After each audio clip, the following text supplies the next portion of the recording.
আসসালামু আলাইকুম ওয়া রাহমাতুল্লাহি ওয়া বারাকাতুহু। করছি আর রহমানু আল্লামাল কুরআন খালাকাল ইনসানা আল্লামাহুল বায়ান الشمس والقمر بحسبان والنجم والشجر يسجدان والسماء رفعها ووضع الميزان ألا تطغوا في الميزان وأقيموا الوزن بالقسط ولا تخسروا الميزان والأرض وضعها للأنام فيها فاكهة والنخل ذات الأكمام والحب ذو العصف والريحان فبأي آلاء ربكما تكذبان صدق الله العظيم। সূরা আর-রহমান আমরা আপনাদের সামনে আলোচনা করেছিলাম প্রথম দিনে আল্লাহ পাকের রহমান, তার রহমানিয়ত সম্পর্কে, তার দয়া সম্পর্কে বলেছিলাম। গোটা বিশ্ব চরাচরে, গোটা সৃষ্টি জগতে যা কিছু করুণা আল্লাহর, যা কিছু দয়া আল্লাহর, সবচাইতে বড় দয়া, সবচাইতে বড় করুণা, সবচাইতে বড় রহমত যে তিনি মানুষকে কোরআন শিক্ষা দিয়েছেন, আমাদেরকে কোরআন দান করেছেন। এটি হচ্ছে সবচাইতে বড় রহমত। এরপরে দ্বিতীয় দিন আল্লামাল কোরআন এর ব্যাখ্যা করতে গিয়ে দ্বিতীয় দিনে আমরা বলেছি কোরআনে কারীমের পরিচিতি। তৃতীয় দিনে ওই একই আয়াতের ব্যাখ্যা দিতে গিয়ে আমরা বলেছি কোরআনের বৈশিষ্ট্য, কোরআনে কারীমের মর্যাদা, কোরআনে কারীমের নাজিলের উদ্দেশ্য। চতুর্থ দিনে আমরা আপনাদের সামনে আলোচনা করেছি ওই একই আয়াতের আল্লামাল কোরআন, একই আয়াতের ব্যাখ্যা করতে দিয়ে কোরআনে কারীমের দাওয়াত, কি জন্য কোরআন পৃথিবীতে এসেছে, দাওয়াতটা কি। সে দাওয়াত ছিল তাওহীদকে প্রতিষ্ঠা করা, শিরককে বর্জন করা, আর জীবনের সকল ক্ষেত্রে আল্লাহর গোলামি কায়েম করে নেওয়া, আল্লাহর গোলামি জীবনের সকল ক্ষেত্রে মেনে নেওয়া। এ কথাগুলি গতকাল পর্যন্ত আমরা আলোচনা করেছি। দুটি আয়াতে আমাদের খুবই ছোট্ট ছোট্ট দুটি বাক্যর মধ্যে আমাদের গত 4 দিন চলে গিয়েছে। ওই যে বলেছিলাম আল্লাহ রাব্বুল আলামিন বলেছেন قل لو كان البحر مدادا لكلمات ربي لنفد البحر قبل أن تنفد كلمات ربي ولو جئنا بمثله مددا। আল্লাহ রাব্বুল আলামিন বলেন, নবী আপনি বলুন, আমার রবের কথাগুলি যদি লেখার জন্য সমস্ত সমুদ্রের পানিগুলি যদি একত্রিত করে কালি বানাইয়া লেখা শুরু হয়ে যায়, সমুদ্রের সমস্ত পানিগুলি সব শেষ হয়ে যাবে, আমার আল্লাহ পাকের, আমার রবের কালেমার ব্যাখ্যা লেখা শেষ হবে না। তাসিম কিতাব আমরা পেয়েছি, আলহামদুলিল্লাহ। কোন খুশি হয়ে বলেন আলহামদুলিল্লাহ। এমন এক আজিম কিতাব, বিরাট কিতাব, সম্মানিত কিতাব আমরা পেয়েছি। আশা করি গত 4 দিনের কথাগুলি আমাদের হৃদয়ের কন্দরে অঙ্কিত হয়ে থাকবে, স্মৃতিপটে ভাস্বর হয়ে থাকবে, যার দ্বারা আগামী দিনগুলি আমরা আমাদের জীবনকে সুন্দর করতে পারবো, মার্জিত করতে পারবো, কোরআনে কারীমের আলোকে জীবন গড়তে পারবো। আল্লাহর কাছে তৌফিক চাই, সবাই বলুন আমিন। আজকে আপনাদের সামনে আলোচনা করতে চাই খালাকাল ইনসান আল্লামাহুল বায়ান। তিনি মানুষ সৃষ্টি করেছেন। আজকে আপনাদের সামনে বলা হবে মানব সৃষ্টি রহস্য। আল্লাহ পাক যেহেতু সৃষ্টিকর্তা, তিনি সৃষ্টি করেছেন। আমাদেরকে কে সৃষ্টি করেছেন বলুন? সকলে বলুন, আমাদের স্রষ্টা কে? তিনি আমাদেরকে সৃষ্টি করেছেন। যেহেতু তিনি আমাদের সৃষ্টি করেছেন, সেহেতু আমাদের সঠিক রাস্তা, সঠিক পথ বলে দেওয়ার দায়িত্ব কার? সেই আল্লাহ পাকের। যেহেতু সৃষ্টি করেছেন তিনি, রাস্তা বলে দেওয়ার দায়িত্ব সেই আল্লাহ পাকের। কোরআন মাজিদে এই কথাটি অনেক জায়গায় আল্লাহ পাক বলেছেন। যেমন সূরা আল-লাইলের ভিতরে বলা হয়েছে, ইন্না আলাইনা লাল হুদা, আমার উপরে এটা দায়িত্ব, পথ কর্মপদ্ধতি পরিদর্শন করা, প্রদর্শন করা, রাস্তা দেখানো, এটার দায়িত্ব হচ্ছে আমি আল্লাহ পাকের। রাস্তা দেখাবেন কে? আল্লাহ পাক। অনেকে বলে যে আল্লাহ পাক কি রাস্তা দেখাবেন? কি হয়েছে ভাই? ভিডিও শুনলে একটু বসুন, একটু বসুন, আমি বলি শোনেন আপনারা। বিষয়টা হচ্ছে, আমি বুঝতে পেরেছি আপনাদের অসুবিধা এতটুকুন যে আপনারা আমাকে দেখতে পাচ্ছেন না। তবুও আমি মাঝে মধ্যে ওই ভিডিওর এপাশ ওপাশ করব যাতে করে দেখতে পান। ভিডিওটা সরাবার জন্য অনুরোধ করবেন না, কারণ এই ভিডিওর মাধ্যমে আপনারা তো সরাসরি তাফসীর শুনছেন আর দেখছেন। এই ভিডিওর মাধ্যমে গোটা পৃথিবীতে বাংলাদেশি মুসলমান দুনিয়ায় যত জায়গায় আছে, এই ভিডিও চলে যাচ্ছে ইউরোপে, আমেরিকায়, মধ্যপ্রাচ্যে। আর এর দ্বারা অনেক ইহুদি, অনেক খ্রিস্টান, অনেক বৌদ্ধ, অনেক হিন্দু, অনেক মজুসি ইসলাম কবুল করার সুযোগ পাচ্ছে। বলেন রব্বানা লাকাল হামদ। একটুখানি আমাকে না দেখার এই কষ্টটুকুন বরদাস্ত করুন, একটু ধৈর্য ধরুন। তবু আমি আপনাদেরকে উকি ঝুঁকি মারবো যেন দেখতে পান। আপনাদের এই ধৈর্যের কারণে আল্লাহ সুবহানাহু ওয়া তাআলা আপনাদেরকে মেহেরবানি করবেন, আপনাদেরকে রহমত করবেন। আমরা সবাই বলি আমিন। ভাইরা আমার, আল্লাহ পাক পথ দেখিয়েছেন, আল্লাহ পাক রাস্তা দিয়েছেন। মরুভূমির ভিতরে যে রব্বুল আলামিন পথের নিশানা তৈরি করে দিলেন, যেখানে গভর্নমেন্ট রাস্তা বানাতে পারে না, মরুভূমির ভিতরে যিনি পথের নিশানা বানালেন মানুষ যেন না হারায়। যে আল্লাহ রাব্বুল আলামিন দুর্গম পাহাড়ির ভিতরে গিরিপথ তৈরি করে দিলেন, মানুষ যেন হারায় না যায়। সমুদ্রের ভেতরে নাবিকরা দিনের বেলায় সূর্যের আলো দেখে পথ চলে, রাতের আধারে সে যেন গভীর সমুদ্রের ভিতরে হারায় না যায়। আল্লাহ তাই আকাশের ভিতরে তারকা মণ্ডলী খচিত করে রেখেছেন। সমুদ্রের নাবিকেরা, জাহাজের নাবিকেরা তারকা দেখে দেখে পথ নির্ণয় করে নেন। যে মাবুদ রাস্তা বানালেন জঙ্গলের ভিতরে, পাহাড়িয়া এলাকার ভিতরে, যে মহান প্রভু রাস্তা বানালেন, নিশানা বানালেন মরুভূমির ভিতরে, যিনি রাস্তা দেখায় দিলেন গভীর সমুদ্রের ভেতরে, সেই আল্লাহ রাব্বুল আলামিন। আমরা দুনিয়ার বুকে মানুষেরা অন্ধকারে মরবো, রাস্তা হবে না, এমনটি তো হতেই পারে না। আল্লাহ রাব্বুল আলামিন আমাদের জন্য রাস্তা বানাইছেন। মহান আল্লাহ রাব্বুল আলামিন বলেন, ওয়া আলাল্লাহি কাসদুস সাবিলি ওয়া মিনহা জাইরুন। আল্লাহ পাক বলেন, সোজা রাস্তা, সোজা পথ বলে দেওয়ার দায়িত্ব আমি আল্লাহর। যেখানে রয়েছে অসংখ্য বাঁকা পথ, অসংখ্য বাঁকা পথ যেখানে, যে পৃথিবীতে, সেখানে সোজা রাস্তা বলে দেওয়ার দায়িত্বটা কার? জোরে বলেন কার? আল্লাহ শুধু সৃষ্টি করেন না, সৃষ্টি করেন, শিক্ষা দেন, পথ বলে দেন, পথটাও বাকি রাখেন না, পথটাও তিনি বলে দিয়ে দেন। হযরতে মূসা আলাইহিস সালামের কাছে ফেরাউন প্রশ্ন করলো, তুমি যে রবের দাবি করছো, যে একজন রব আছেন, সে রবের পরিচয় কি? তোমার সেই রব কে?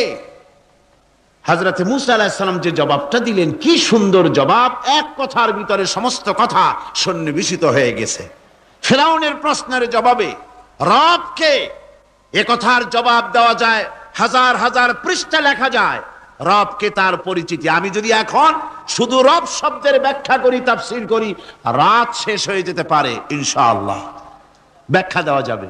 কিন্তু মূসা আলাইহিস সালাম কি সুন্দর একটা জবাব দিয়া দিলেন রবকে। শোনো, রব্বুনাল্লাযী আ'তা কুল্লা শাইইন খালকাহু সুম্মা হাদা রব হচ্ছেন সেই, আমার প্রভু হচ্ছেন তিনি, যিনি সমস্ত সৃষ্টিকে, সমস্ত মাখলুকাতকে যিনি সৃষ্টি করেছেন, আর সৃষ্টি করার পর তার চলার জন্য পথ তৈরি করে দিয়েছেন। তিনি হচ্ছেন আল্লাহ পাক, যিনি সৃষ্টি করেন আর পথের দিশা দেন।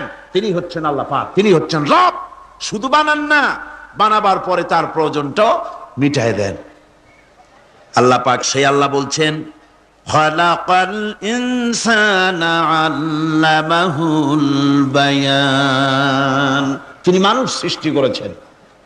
আমি সম্ভবত দ্বিতীয় দিনে আপনাদেরকে বলেছিলাম, মানুষ বানর থেকে আসে নাই, মানুষ ওরাং ওটাং থেকে আসে নাই, মানুষ শিম্পাজি থেকে আসে নাই, মানুষ বাঁদরের গোষ্ঠী নয়, মানুষ এসেছে মাটি থেকে, আদম থেকে। মানুষের পূর্বপুরুষ হচ্ছেন হযরতে আদম আলাইহিস সালাম। মানুষের পূর্বপুরুষ কে? আদম আলাইহিস সালাম। আর মানুষের পূর্বপুরুষ হচ্ছেন আদম আলাইহিস সালাম, আর তার উৎপত্তি হচ্ছে মাটি থেকে। মানুষ এসেছে আদম থেকে, আদম এসেছে মাটি থেকে। এখন আল্লাহ পাক বলছেন যে আমি হচ্ছি তোমার স্রষ্টা, আমি তোমাকে বানাইছি। কোরআনে কারীমের কথা এভাবে বলছে, কাইফা তাকফুরুনা বিল্লাহি ওয়া কুনতুম আমওয়াতান ফাহিয়াকুম সুম্মা ইউমীতুকুম সুম্মা ইউহয়ীকুম সুম্মা ইলাইহি তুরজাউন। হে মানুষ, তোমরা কিভাবে কুফরি করো, অস্বীকার করো, আল্লাহর সাথে নাফরমানি করো? কিভাবে করো? যে আল্লাহ তোমাকে, তুমি ছিলে মৃত্যু, তোমাকে আল্লাহ পাক জিন্দা করেছেন। এই জিন্দা থেকে আবার মৃত্যু করবেন, আবার মৃত্যু থেকে তোমাদেরকে জিন্দা করবেন, আবার সেই আল্লাহর কাছে তোমাদেরকে ফিরে আসতে হবে। সুতরাং মানুষ জন্মের পূর্বে সব মৃত্যু ছিল, একথা তো আজ বিজ্ঞান সম্মত কথা, বৈজ্ঞানিক সত্য কথা। মানুষ জন্মের আগে মৃত্যু ছিল। কিভাবে? মানুষের উৎপত্তি কোত্থেকে এলো? কোরআনে কারীম তা পরিষ্কার করে বলছে, তোমাকে কিভাবে সৃষ্টি করেছে তুমি দেখো। সন্তান মায়ের জরায়ুতে আসার পূর্বে সে ছিল পিতার শুক্রকীট আর মায়ের ডিম্বাণু, অর্থাৎ স্পার্মটোজন এবং ওভাম, এই দুটি জিনিসের মধ্যে সে বিভক্ত ছিল। মায়ের বক্ষপিঞ্জর এবং পিতার পৃষ্ঠদেশ থেকে সবেগে নির্গত এক ফোঁটা পানি দিয়ে আমি আল্লাহ পাক তোমাকে সৃষ্টি করেছি। কোরআনে কারীম বলছে, হাল আতা আলাল ইনসানি হিনুম মিনাদ দাহরি লাম ইয়াকুন শাইআম মাযকুরা। মানুষের জীবনে কি এমন এক সময় এসেছিল না যখন সে উল্লেখযোগ্য বিষয় বস্তু হিসাবে পরিগণিত ছিল না? তোমার নাম ছিল না, পরিচয় ছিল না, কিছুই ছিল না, দুনিয়ার কেউ তোমাকে জানতো না, শুনতো না। আমি আল্লাহ পাক তোমাকে সৃষ্টি করেছি। তুমি কোত্থেকে এলে? কোরআনে কারীম থেকে তা জেনে নাও। আল্লাহ রাব্বুল আলামিন বলেন, ইন্না খালাকনাকুম মিন তুরাবিন সুম্মা মিন নুতফাতিন সুম্মা মিন আলাকাতিন সুম্মা মিন মুদগা। আমি রাব্বুল আলামিন তোমাকে সৃষ্টি করেছি, মাটির উপাদান দিয়ে তৈরি করলাম। মা বাপের, পুরুষের স্পার্মটোজন আর মহিলাদের ওভাম দুটোতে মিলে মায়ের গর্ভের ভিতরে নাপাক পানি ফোঁটাকে জমাট রক্তে পরিণত করে দিলাম। এই জমাট রক্তকে গোশত বানালাম, কচি কচি হাড় দিয়ে একটা বডি, একটা স্ট্রাকচার তৈরি করলাম। তারপরে ফাকাসাউনাল ইযামা লাহমা, গোশত দিয়ে, রক দিয়ে, চামড়া দিয়ে সুন্দর করে ছাউনি দিয়া মায়ের গর্ভের ভিতরে আমি আল্লাহ রব্বুল আলামিন তোমাকে বানাইছি। মায়ের পেটের ভিতরে ফি কারারিম মাকিন, একটি সুরক্ষিত জায়গায় তোমাকে আমি রেখে দিলাম, যেখানে কোনো রোগ, কোনো জার্ম যেখানে পৌঁছতে পারবে না, কোনো অসুবিধা হবে না। এমন একটা জায়গায়, এমন একটা ইন্টেনসিভ কেয়ার ইউনিটের ভিতরে রেখেছি। সুবহানাল্লাহ ওয়া বিহামদিহি। একটা ইন্টেনসিভ কেয়ার ইউনিট, যেখানে কোন রকমের কোন জার্ম প্রবেশ করে বা করবার কোনো ক্ষমতা নাই কারো। এমন একটা যে একটা প্যাকেট, সুন্দর একটা প্যাকেট, একটা কভারের মধ্যে তোমাকে তৈরি করা হলো মায়ের পেটের মধ্যে। তারপরে আজকে তুমি কুফরি করতেছো, আজকে আমাকে অস্বীকার করছো। ওই গর্ভের ভেতরে আমি ইচ্ছে করলে রক্তের পিণ্ডের আকারে মায়ের গর্ভ থেকে আবর্ষণ করে দিতে পারতাম, দুনিয়ার মুখ দেখতে পারতে না। মায়ের পেটের ভেতর থেকে মরা সন্তান হিসাবে বের করে দিতে পারতাম, বিকলাঙ্গ করে বের করে দিতে পারতাম, পঙ্গু করে বের করতে পারতাম, পারতেন না? আল্লাহ রাব্বুল আলামিন বলেন কেমনে বানালাম? খলাকাল ইনসান, মানুষ আমি সৃষ্টি করেছি মায়ের পিঠের ভিতরে বসে। যখন ক্ষুধার উদ্রেক হলো, রুহু যখন এসে গেল, ক্ষুধা লাগলো, খাবারের প্রয়োজন হলো, আমি কেমনে খাওয়ালাম? দুনিয়ার কোন মা বাপ, কোন নেতা, কোন ডাক্তার, কোন চিকিৎসা বিজ্ঞানী মায়ের পেটের সন্তানের খাবার সরবরাহ করতে পারে না। আল্লাহ পাক বলেন তুমি কি খাবে? ব্যবস্থা আমি করেছি। মায়ের মাসিক অসুখকে বন্ধ করে দিয়ে মায়ের নাভির সঙ্গে তোমার নাভির সাথে তার লাগাইয়া দিয়েছি, আর ওই তারের মাধ্যমে রক্ত বের করে দিয়া মায়ের রক্ত দিয়ে তিল তিল করে তোমারে বড় করেছি। রক্তটা মুখে লাগাই নাই, মুখে লাগলে পরে নাপাক রক্ত, মুখটা নাপাক হয়ে যাবে। নাভির ভিতর দিয়ে পাস করে দিলাম, মুখটাকে পবিত্র রেখে দিলাম, যাতে করে দুনিয়ায় আসার পর আমার পবিত্র বানানো মুখখানা দিয়া এই দুনিয়ায় বসে তোমার আল্লাহর পবিত্র নামের জিকির করতে পারো। এমন সুন্দর করে মায়ের পিঠের ভিতরে তৈরি করলাম, হাত দিলাম, পা দিলাম, সুন্দর করে বানালাম, এমন নিখুঁত করে বানালাম, তাকায়া দেখো নিজের দিকে, সুন্দর করে বানালাম। এরপরে কি করলাম? সুম্মা নুখরিজুকুম তিফলা, বাচ্চার আকারে মায়ের পেট থেকে আস্তে করে বের করে নিয়ে আসলাম। সুবহানাল্লাহ ওয়া বিহামদিহি। আস্তে করে মায়ের পেট থেকে নিয়ে এসেছি পৃথিবীর বুকে। পৃথিবীতে যখন আসলে তখন তোমার অবস্থাটা কি ছিল? ক্ষুধার যন্ত্রণায় যদি মরেও যেতে, কান্দা ছাড়া ভাষা নাই। ভাষা আছে? কোন হুঁশ ছিল আমাদের? কোন জ্ঞান ছিল? আল্লাহ রাব্বুল আলামিন বলেন আল্লাহু আখরাজাকুম মিন বুতুনি উম্মাহাতিকুম লা তা'লামুনা শাইআ, মায়ের গর্ভ থেকে এমন অবস্থায় বের করে এনেছি যখন তোমার কোনো হুঁশ নাই, জ্ঞান নাই, কথা বলতে পারো না, পায়খানার ভিতরে পড়ে থাকো, ট্যা ট্যা করে কান্দা ছাড়া পথ নাই, পানির পিপাসায় গলা শুকায় যায়, কান্দা ছাড়া পথ নাই, মনের তোমার মুখের কোনো ভাষা নাই কান্না ছাড়া। আমি তোমার এমন আল্লাহ, আমি তোমার এমন স্রষ্টা, আমি তোমার এমন রব। তোমার ভাষা নাই বলে মায়ের কলিজার ভেতরে আমি তোমার প্রতি এক দুর্বিনীত মহব্বত পয়দা করে দিয়েছি। তোমার কান্না তোমার মায়ের বুকের মধ্যে শেল বিঁধে যায়। তুমি যখন কাঁদো, কান্নার আওয়াজ যখন মায়ের কানে চলে যায়, হাজারো কাজ ফেলে মা দৌড়াইয়া বাচ্চারে কোলে নেয়। কি খাবে কেউ তৈরি করে না। আল্লাহ রাব্বুল আলামিন বলে বান্দারে, দুনিয়ায় আসার আগে তুমি কি খাবে, খাবারের বন্দোবস্ত আমি আল্লাহ করেছি, আমি এমন স্রষ্টা। তুমি দুনিয়া আসার 6 মাস আগে তোমার মায়ের বুকের ওপরে তোমার খাদ্য গরম করে আমি আল্লাহ রিজার্ভ করে রেখে দিয়েছি। সেই খাদ্য শুধু খাদ্য নয়, রোগের প্রতিষেধক, এটা ওষুধ। আজ বিজ্ঞানীরা, চিকিৎসা বিজ্ঞানীরা বলছেন মায়ের দুধ সন্তানের খাদ্যের, মায়ের দুধের চাইতে কোনো বিকল্প কিছুই নাই।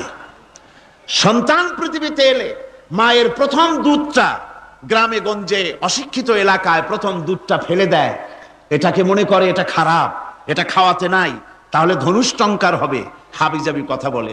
আল্লাহ দুধ বানাইছে বাচ্চার ধনুষ্টঙ্কার হওয়ার জন্য।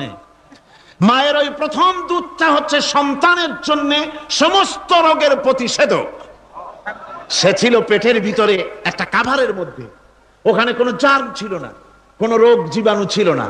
ও পৃথিবীতে এসেছে যেখানে অক্সিজেনের ভেতরে জার্ম রয়েছে, বাতাসের ভিতরে জার্ম রয়েছে, যার পরিবেশটা খারাপ হয়ে আছে, মানুষের শ্বাস প্রশ্বাসে নিঃশ্বাসে হাজারো রোগ জীবাণু ঘুরছে। এই রকমের একটা পৃথিবীতে এসেছে। আসার পরে কচি স্বাস্থ্য, কচি শরীর, কচি হার্ট, কচি লাংস, সেটাকে প্রতিরোধ করবে কি করে? সেজন্য আল্লাহ পাক মায়ের দুধের ভিতরে সমস্ত রোগের প্রতিষেধক দিয়ে দিয়েছেন। সুবহানাল্লাহ। আজকের বিজ্ঞানীরা তা স্বীকার করেছেন। অনেক মা তার সন্তানকে দুধ দেন না, নিজের শরীর স্বাস্থ্য ভালো রাখার চিন্তা করে বাচ্চাকে দুধ খাওয়ান না। এটা অত্যন্ত নির্মম কাজ। বাচ্চাকে দুধ খাওয়ালে বাচ্চার সাথে মায়ের মহব্বত বাড়ে। ইউরোপে, আমেরিকায় মাকে মা বলে ডাকে না, বাপকে শ্রদ্ধা করে না, সম্মান করে না। তার কারণ সেখানে মায়েরা তার সন্তানদেরকে কোলে নেয় না, সন্তানদেরকে ফিডার খাওয়ায়।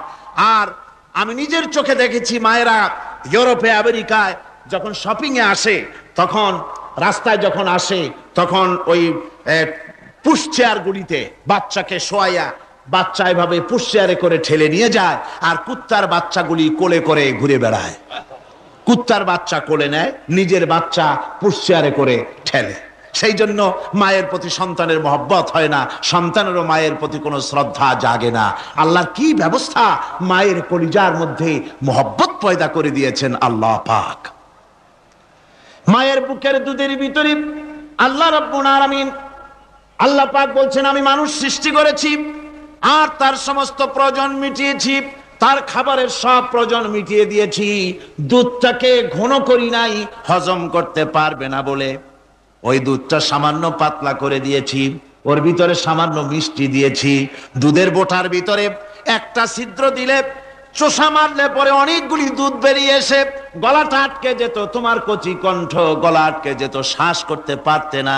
এজন্য মায়ের স্তনের বোটার ভিতরে সূক্ষ্ম সূক্ষ্ম 32টা ছিদ্র করে আস্তে করে দুধ বার করে তোমার জীবন আমি বাঁচাইছি। খলাকাল ইনসান, মানুষ সৃষ্টি করেছি আমি আল্লাহ পাক। সুতরাং যে আল্লাহ পাক এ মানুষ সৃষ্টি করলেন আর মায়ের কলিজার ভিতরে মোহব্বত পয়দা করে দিলেন, সে আল্লাহ পাক বলছেন, খবরদার ওই মাকেও যেন আবার ভুলে যেও না। মাকে সম্মান করো, মা বাপকে মোহব্বত করো, তাদেরকে শ্রদ্ধা করো। বউ পাইয়া, সুন্দরী স্ত্রী পেয়ে মায়ের কথা ভুলে যেও না। অনেক সাহেব আছে মায়ের কথা ভুলে যায়, স্ত্রীর কথা অনুযায়ী মায়ের উপর অত্যাচার করে, এরকমও বহুত আছে। আল্লাহ পাক বলছেন, শোনো, وَقَضَى رَبُّكَ أَلَّا تَعْبُدُوا إِلَّا إِيَّاهُ وَبِالْوَالِدَيْنِ إِحْسَانًا। তোমার প্রভুর পক্ষ থেকে ফয়সালা হয়েছে, চূড়ান্ত সিদ্ধান্ত হয়ে গিয়েছে, আমি আল্লাহর ইবাদতের পর তোমার মা বাপের ইহসান করবে, খেদমত করবে, তাদের জন্য উপকার করবে, তাদেরকে ভালোবাসবে। আল্লাহ রাব্বুল আলামিন বলেন, মা বাবার সঙ্গে কেমনে কথা বলবে, তাদের সাথে কিভাবে আচরণ করবে, আল্লাহ তাও শিখিয়ে দিয়েছেন। আল্লাহ পাক বলেন, ওয়ালা তাকুল লাহুমা ওয়া কুল লাহুমা কাওলান কারীমা। মা বাবার সাথে সম্মানজনক কথা বলো। ওয়া কুল লাহুমা কাওলান কারীমা, সম্মানজনক কথা বলো। মাথায় ঝাঁকি দিয়ে রাগ করে চোখ মোটা করে কথা বলো না। তুমি সন্তান, তোমার জন্য সবচাইতে বড় পীর তোমার আব্বা, তোমার আম্মা, ঠিক কিনা কন? ছেলের জন্য, মেয়ের জন্য, সন্তানের জন্য সবচাইতে বড় পীর কে? বাপ মা। এটা ভালো করে মনে রাখতে হবে। আপনার মৌলানা সাহেবদের দোয়া, পীর সাহেবদের দোয়া কবুল হতেও পারে, নাও হতে পারে, 50-50 সম্ভাবনাও আছে, আবার সম্ভাবনা নাই। কিন্তু মা বাবার দোয়া কবুল হবে 100% সিউরিটি রয়েছে। রাসূলুল্লাহ বলেছেন 3 জনের দোয়া কবুল হবে, মুস্তাজাবুদ দাওয়াত। কয়জনের দোয়া কবুল হবে? আল্লাহ রাব্বুল আলামিনের হাবিব বলেন 3 জনের দোয়া কবুল হবে আল্লাহর দরবারে। তার মধ্যে একজন হলেন মাজলুম ব্যক্তি, যে ব্যক্তি অত্যাচারিত, যে ব্যক্তি মুসাফির, প্রবাসী তার দোয়া কবুল হবে। আর মা বাপ যদি সন্তানের জন্য দোয়া করে, ওই দোয়া আল্লাহ রব্বুল আলামিনের দরবারে মঞ্জুর হয়ে যায়। আল্লাহ রব্বুল আলামিন মা বাপ সম্পর্কে বলেন, মা বাবের জন্য আমার কাছে দোয়া করবি বান্দারা, আমার কাছে দোয়া করবি। দোয়াটা আল্লাহ পাক শিখাচ্ছেন, রব্বির হামহুমা কামা রব্বায়ানি সাগীরা। পড়েন সবাই, রব্বির হামহুমা কামা রব্বায়ানি সাগীরা। একটু জিকির করেন, লা ইলাহা, একটা ফ্যান আনতে হবে, মাস্ট।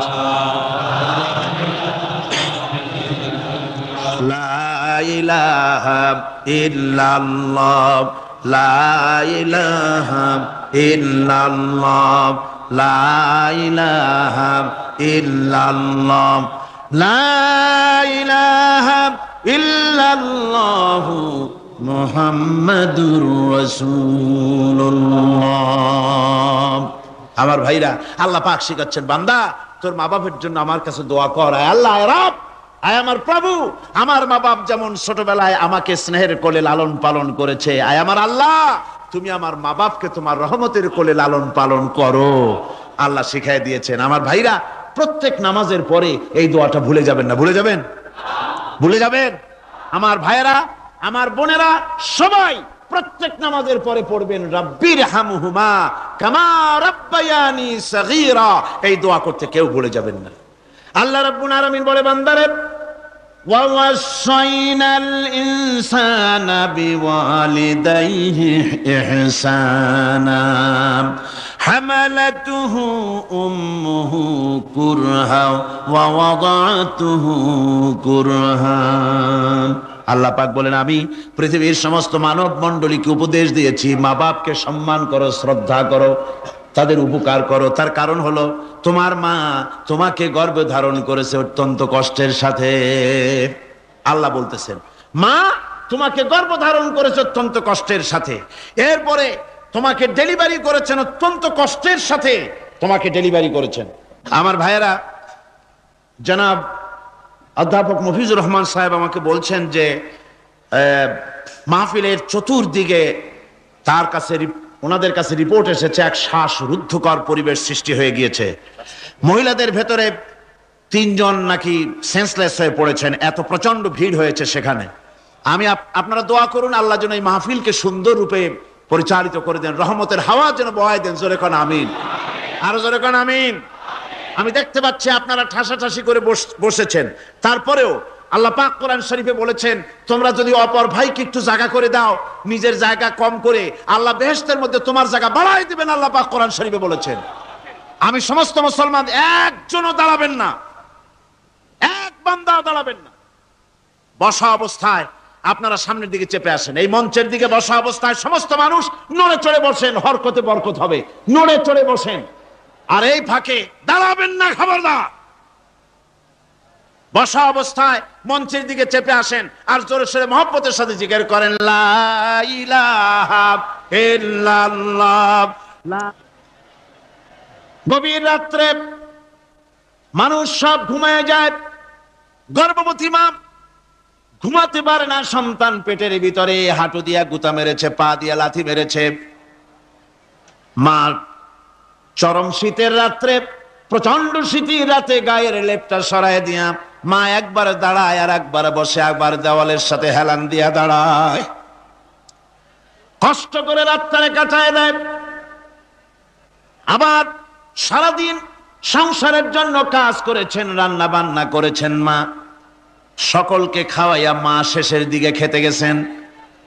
যখন নিজে খেতে গেলেন, খাবারের ক্ষুধা নিয়ে, পেট ক্ষুধা নিয়ে খেতে বসেছেন, পেটের ভিতরে সন্তান লাথি মেরেছে, পেটের মধ্যে ঘুষা মেরেছে, হাঁটু দিয়া গুতা মেরেছে, ভরা পেটে, পেটের ভিতরে সন্তান গুতা মারলো হাঁটু দিয়া, মাথা দিয়া। মা ক্ষুধা রয়েছে, পেটে খেতে পারলেন না, বেদনা শুরু হয়েছে। খাবারের থালাটা ঠেলে দিয়ে মা দাঁড়ালেন, বসলেন, চোখের পানি ফেললেন। এভাবে করে মা একটা দুইটা দিন নয়, 10টি মাস পর্যন্ত সন্তানটাকে পেটের মধ্যে নিয়ে একটা জীবিত মানুষ আর একটা জীবিত সন্তান পেটের মধ্যে নিয়ে নড়াচড়া করছেন, চলাফেরা করছেন। কিতাবের মধ্যে এসেছে রাতের বেলায় মা যে ঘুমাতে পারেন না সন্তানের নড়াচড়ার কারণে, রাতভর ইবাদত করলে যত সওয়াব পাওয়া যেত আল্লাহ ওই সওয়াব মায়ের আমলনামায় লিখে দেন। সন্তান পেটে থাকার কারণে খেতে পারে না, পেট ভরে ক্ষুধায় কষ্ট পায় মা, এই জন্যে 10 মাস ধরে রোজা রাখলে যে সওয়াব হতো আল্লাহ রাব্বুল আলামিন মায়ের আমলনামায় রোজার সওয়াব লিখে দেন। 10 মাস পুরে গেল, সন্তান ডেলিভারির সময় চলে এলো, মায়ের মন বিমর্ষ, সন্তান ডেলিভারি হবে না জানি মরে যায় নাকি, না জানি অপারেশন লাগে নাকি, কি অবস্থা হবে। মা খেতে পারে না, মুখটা শুকায়া যায়। ডেলিভারির সময় যখন আসে, মা বাবার কাছ থেকে বিদায় নিয়ে যায়, স্বামীকে একান্তে গোপনে ডেকে নিয়ে বলে, প্রাণের স্বামী, দীর্ঘদিন একসঙ্গে ঘর কন্যা করেছি, অপরাধ হয়ে যেতে পারে, আমারে মাফ করে দিও। আমার মনে হয় এবার আমি আর বাঁচবো না, সংসার থাকলো চাবি থাকলো সব বুঝে নাও, আমারে মাফ করে দিও। মা চলে গেল সতিকা গৃহে, ক্লিনিকে চলে গেল, অপারেশন থিয়েটারে চলে গেল, অথবা ডেলিভারির জায়গায় চলে গেল। ডেলিভারি পেইন শুরু হয়ে গেল, বেদনা শুরু হয়ে গেল। এক একটা বেদনা যেন মায়ের এক একটা মৃত্যু যন্ত্রণা শুরু হয়ে যায়। এমন যন্ত্রণা, প্রসব বেদনা দুনিয়ার ভুক্তভোগী মা ছাড়া আর কেউ জানে না।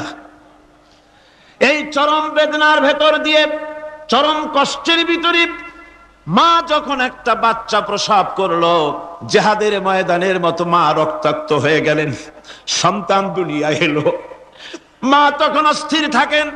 এত বড় বিরাট কষ্টের ভিতরে আল্লাহ রাব্বুল আলামিন বলেন, সন্তান যখন ডেলিভারি হয়ে গেল, মায়ের মনের ভিতরে আমি তখন এই ফিলিংস, এই টেন্ডেন্সি জাগ্রত করে দিই, দেখ কি হয়েছে। মা তখন দেখতে চায় কি হয়েছে। মায়ের সামনে যখন এত কষ্টের, হৃদয় রিংগ্রণ, কলিজার 32টি নাড়ি ছেঁড়া যন্ত্রণার সন্তান যখন মায়ের চোখের সামনে আসে, আল্লাহ পাক বলেন, মা যখন তার ছেলের মুখের দিকে তাকায়, মেয়ের মুখের দিকে তাকায়, আল্লাহ বলেন 10 মাসের পেটে ধরা কষ্ট আর ডেলিভারির সব কষ্ট মায়ের মন থেকে মুছে ফেলে দেই। আল্লাহ রাব্বুল আলামিন বলেন, খবরদার দুনিয়ার মানুষ, এমন মায়ের সাথে নাফরমানি করবি না, এ মায়ের সাথে নাফরমানি করবি না, মাকে সম্মান করবি, মার কাছে দোয়া চাবি। দুনিয়ায় যদি সম্মান চাও, রিজেক্ট চাও, মায়ের পায়ে ধরে কাঁদো। মায়ের জাতি অনেক সম্মান তার। রাসূল করিম সাল্লাল্লাহু আলাইহি সাল্লামকে প্রশ্ন করা হয়েছে, হুজুর খেদমত করব কার? হুজুর কয় মায়ের। তারপরে কার? হুজুর কয় মায়ের। তারপরে কার?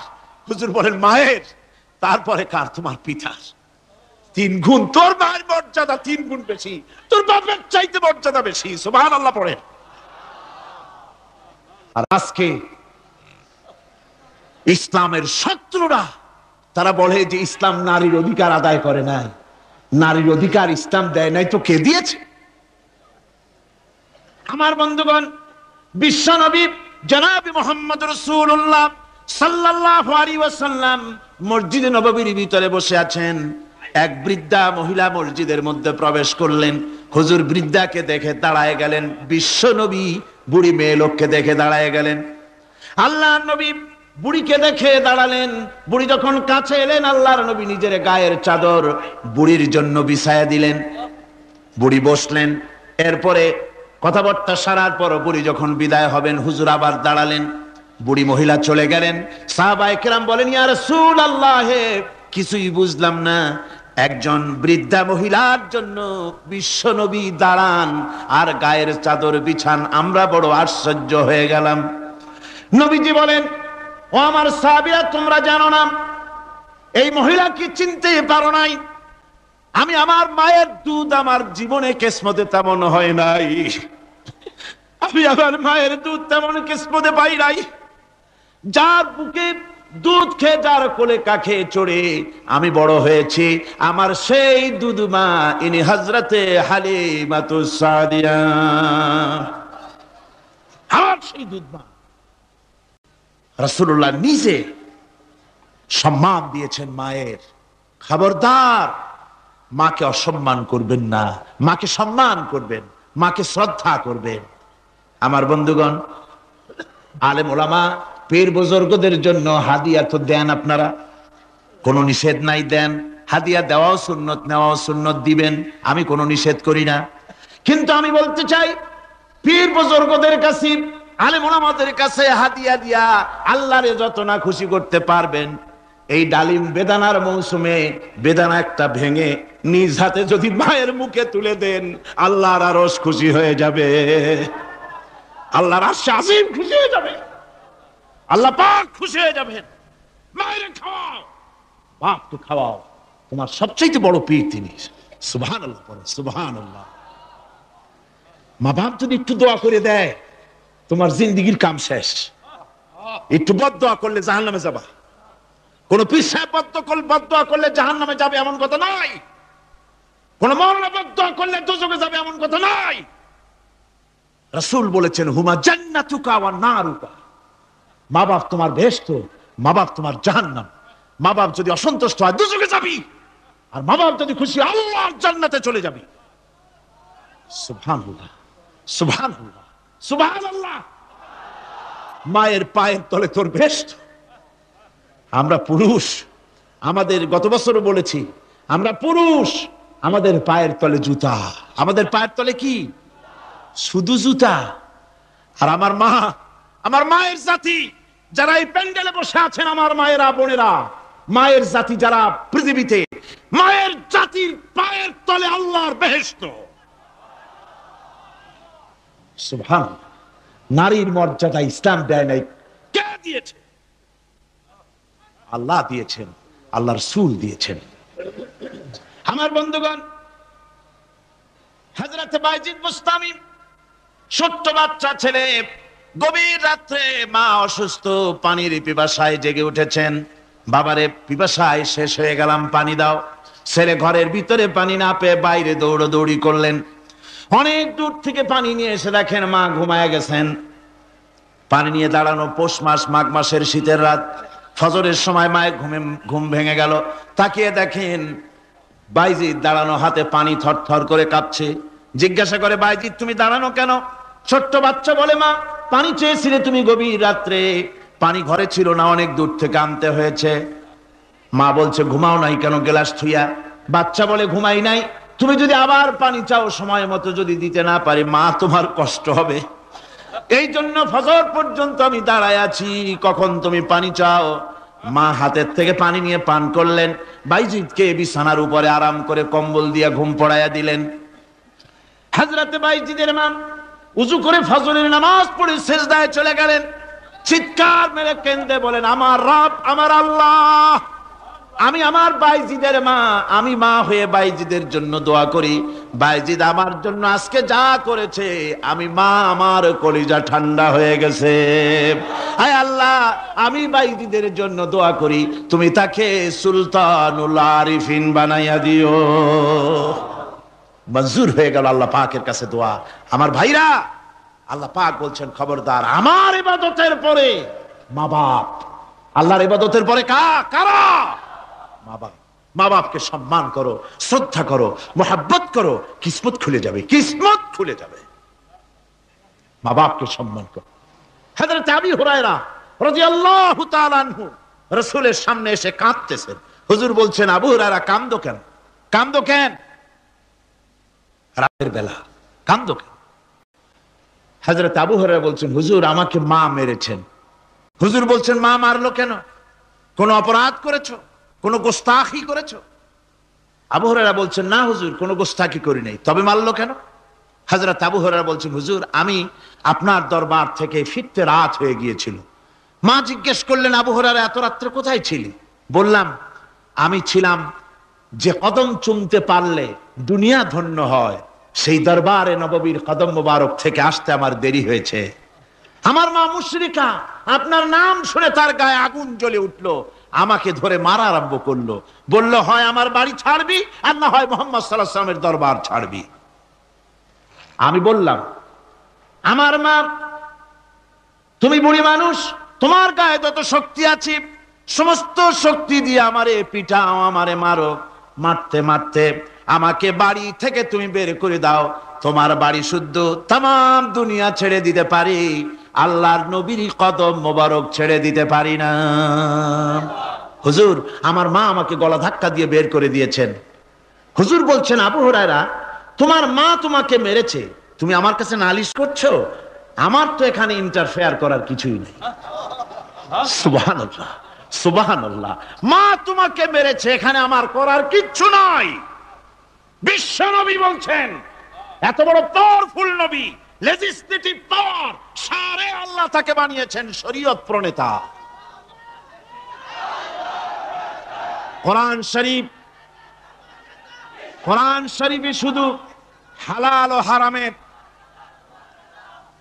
হালাল এবং হারামের, বৈধ এবং অবৈধের সীমারেখা শুধু কোরআনই ঠিক করেন, রাসূলের জন্য আল্লাহ ছেড়ে দিয়েছেন। আল্লাহ রাসূলও হারাম, হালাল এবং হারামের বৈধ, বৈধতা অবৈধতার সীমারেখা নির্ধারণ করেছেন।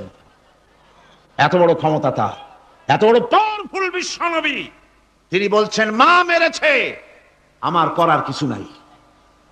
চিন্তা করেন কত বড় কথা, এ কথা লোড কত। হযরত আবু হুরায়রা বলেন, ইয়া রাসূলুল্লাহ, মা আমাকে মেরেছেন, আমি আল্লাহর নবীর কাছে মায়ের বিরুদ্ধে নালিশ করতে আসি নাই। বললেন, কেন এসেছো? হযরত আবু হুরায়রা বলেন, হুজুর, এসেছি একটা কারণে। আমি জানি আল্লাহ নবী যদি আল্লাহর দরবারে হাত উঠায়া কোনো জিনিস বলে, আল্লাহ রাব্বুল আলামিন সঙ্গে সঙ্গে মঞ্জুর করে নেন। হুজুর, আমি এসেছি, মেহেরবানি করে দোয়া করুন আমার মাকে যেন আল্লাহ হেদায়েত নসিব করে দেন। আল্লাহ নবী হাত উঁচু করে বললেন, আল্লাহুম্মা হিদি উম্মা আবি হুরায়রা, আয় আল্লাহ, আমি দোয়া করি আবু হুরায়রার মাকে তুমি হেদায়েত নসিব করে দাও। রাসূলুল্লাহ দোয়া করছেন আর আবু হুরায়রা সমানে দৌড়াচ্ছেন। তিনি দৌড়াচ্ছেন, পেছন থেকে কয়েকজনে আবু হুরায়রার জামা টেনে ধরেছে, দৌড়ো। তাদের জানা আবু হুরায়রা খুব ভদ্রলোক মানুষ, কোন ঝড় ঝামেলার মধ্যে থাকে না, রাগ সাগ করে না, চিৎকার মারে না, দৌড় মারে না, এত ভদ্র শরীর, দৌড়ায় কেন? না জানি কোন বিপদ বুঝি ঘটে গেছে। পিছন থেকে জামা টেনে ধরে বলে, দৌড়াও কেন? হযরত আবু হুরায়রা জামা সাহাবীর হাত থেকে ছিনায় নিয়ে বলেন, জামা ছেড়ে দাও, আমাকে দৌড়াতে দাও। আমি দৌড়াইয়া বাড়ি যে দেখতে চাই, আমি দৌড়াইয়া আগে আমার বাড়ি পৌঁছতে পারলাম না, আমি যাওয়ার আগে আমার আল্লাহর নবীর দোয়া আমার বাড়ি পৌঁছে গেছে, আমি এইটা দেখতে চাই। হযরত আবু হুরায়রা বাড়িতে গিয়ে দরজা নক করলেন, ভেতর থেকে আওয়াজ এলো, কে?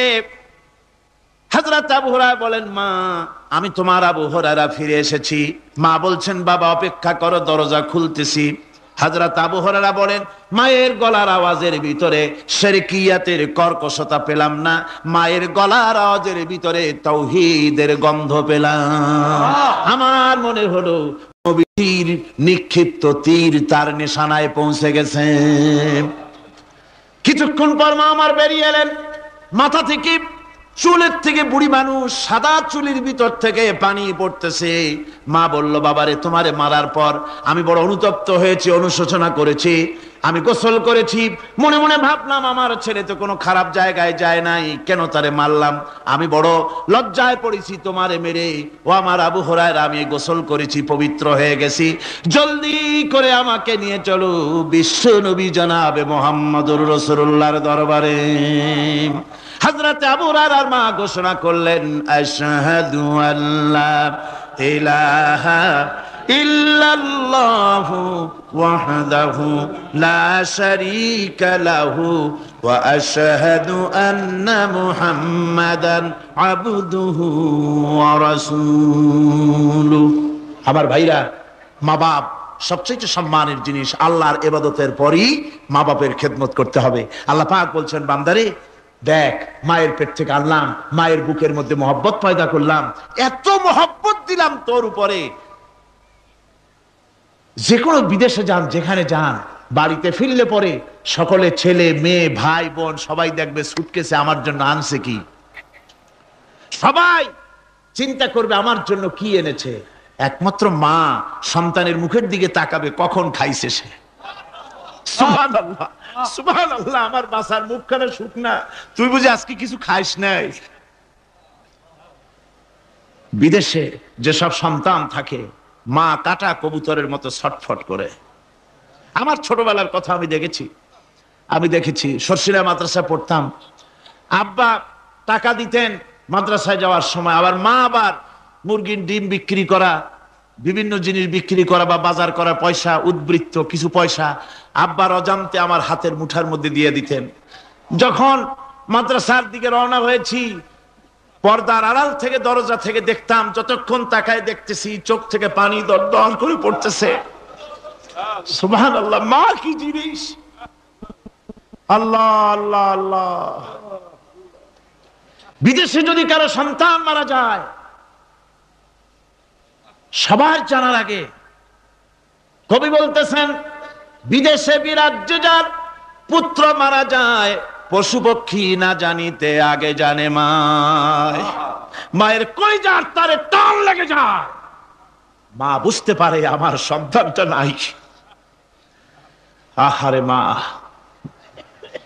আমার বন্ধুগণ, মা যার বেঁচে আছে বেয়াদবি করেছেন, পাও ধরে মাপ নিয়ে নেবেন, পাও ধরে মাপ নিয়ে নেবেন।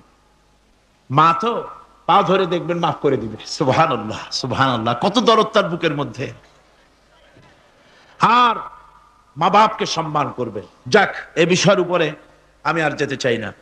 শুধু আমি আপনাদের বললাম, এই বিশাল জনতাকে বললাম, সবচাইতে বড় পীর আপনার জন্য আপনার মা বাপ। সবচাইতে বড় পীর কে? মা বাপ। সন্তুষ্ট করেন, রুজিতে অভাব ঘটবে না, কোন মাজারে গিয়ে সেজদা দেওয়া লাগবে না, আল্লাহর কসম মাজারে যাই চাওয়া লাগবে না। মা বাপকে খেদমত করেন, মা বাপকে খুশি করেন, মা বাপকে খাওয়ান, হাদিয়া দেন, মা বাপ খুশি, রুজিতে বরকত হবে, ব্যবসায় বরকত হবে, ঋণগ্রস্ত থাকবেন না, সম্মান আল্লাহ বাড়ায় দিবেন। সুবহানাল্লাহ বিহামদি, রাসূলুল্লাহর হাদিস। এই জন্য আমি অনুরোধ করব, মা বাপকে সম্মান করবেন। আল্লাহ পাক বলছেন, খালাকাল ইনসানা আল্লামাহুল বায়ান। আমি মানুষকে সৃষ্টি করেছি। কেমনে সৃষ্টি করলাম তা তো এতক্ষণ বললাম। এইভাবে করে মানুষ সৃষ্টি করেছি। দেখো, তোমার নিজের দিকে তাকাও। ফালয়ানজুরিল ইনসানু মিম্মা খুলিক। কিভাবে মানুষ তোমাকে সৃষ্টি করা হলো, একবার তাকায় দেখো, তোমার শরীরের দিকে একটু তাকায় দেখো তো, কেমনে আমি বানাইলাম, কিভাবে তৈরি করলাম, লক্ষ্য করো। এই যে মাথা, এই মাথাটার ভিতরে আছে কি? মগজ, ব্রেইন। বিজ্ঞানীরা বলেছেন এতে 1000 মিলিয়ন নার্ভ সেলস আছে এর মধ্যে। 1000 মিলিয়ন নার্ভ সেল। সেল হচ্ছে CELL, সেল। সেল মানে কোষ। এই 1000 অনুভূতি কোষ, 1000 মিলিয়ন অনুভূতি কোষ রয়েছে মাথার ভেতরে। মস্তিষ্কের এসব কোষগুলি, এসব সেলগুলি, তার মধ্যে আবার আছে নার্ভ ফাইবার, অর্থাৎ সূক্ষ্ম সূক্ষ্ম নার্ভ সুতা। সমগ্র শরীরের মধ্যে তা ছড়িয়ে দেওয়া আছে। এই সূক্ষ্ম সুতার মাধ্যমে ঘন্টায় 70 মাইল বেগে শরীরের প্রত্যেকটা অঙ্গ প্রত্যঙ্গের খবর মস্তিষ্কের মধ্যে চলে যায়। সুবহানাল্লাহ বিহামদি। আপনার পায়ে যদি কাটা ফোটে, শরীরে যদি ব্যথা লাগে, ঘন্টায় 70 মাইল বেগে সূক্ষ্ম সূক্ষ্ম যে তারগুলি আল্লাহ দিয়েছেন, ওই তারের মাধ্যমে আপনার মাথায় চলে যায়। মস্তিষ্কে গেলে পরে তড়িৎ গতিতে সিদ্ধান্ত হয় কাটা তুলতে হবে। অথবা একটা সাপ দেখেছেন, সাপ প্রথম চোখ দিয়ে দেখলেন, চোখ, এই চোখের ভিতরে আপনার 130 মিলিয়ন লাইট রিসেপ্টর আছে। অর্থাৎ বিভিন্ন দৃশ্যকে, ছবিকে ক্যাচ করার মতো 130 মিলিয়ন লাইট রিসেপ্টর, গ্রহণযোগ্য মেশিন রয়েছে চোখের ভিতরে। চোখ দিয়ে সাপ দেখলেন, চোখের ভিতরে রয়েছে আবার অসংখ্য তার। এই অসংখ্য তার ব্রেনের সঙ্গে জুড়ে দেওয়া আছে। চোখ সাপ দেখলো, 70 মাইল বেগে প্রতি ঘন্টায় এই খবর তড়িৎ প্রবাহের মতো মস্তিষ্কের ভেতরে চলে গিয়েছে। মস্তিষ্ক সঙ্গে সঙ্গে ডিসিশন দিচ্ছে, দৌড় মারো, অথবা লাঠি হাতে নাও, অথবা যে কোনো একটা পজিশন তাকে সাথে সাথে সিদ্ধান্ত দিয়ে দিচ্ছে। জোরে বলেন সুবহানাল্লাহ।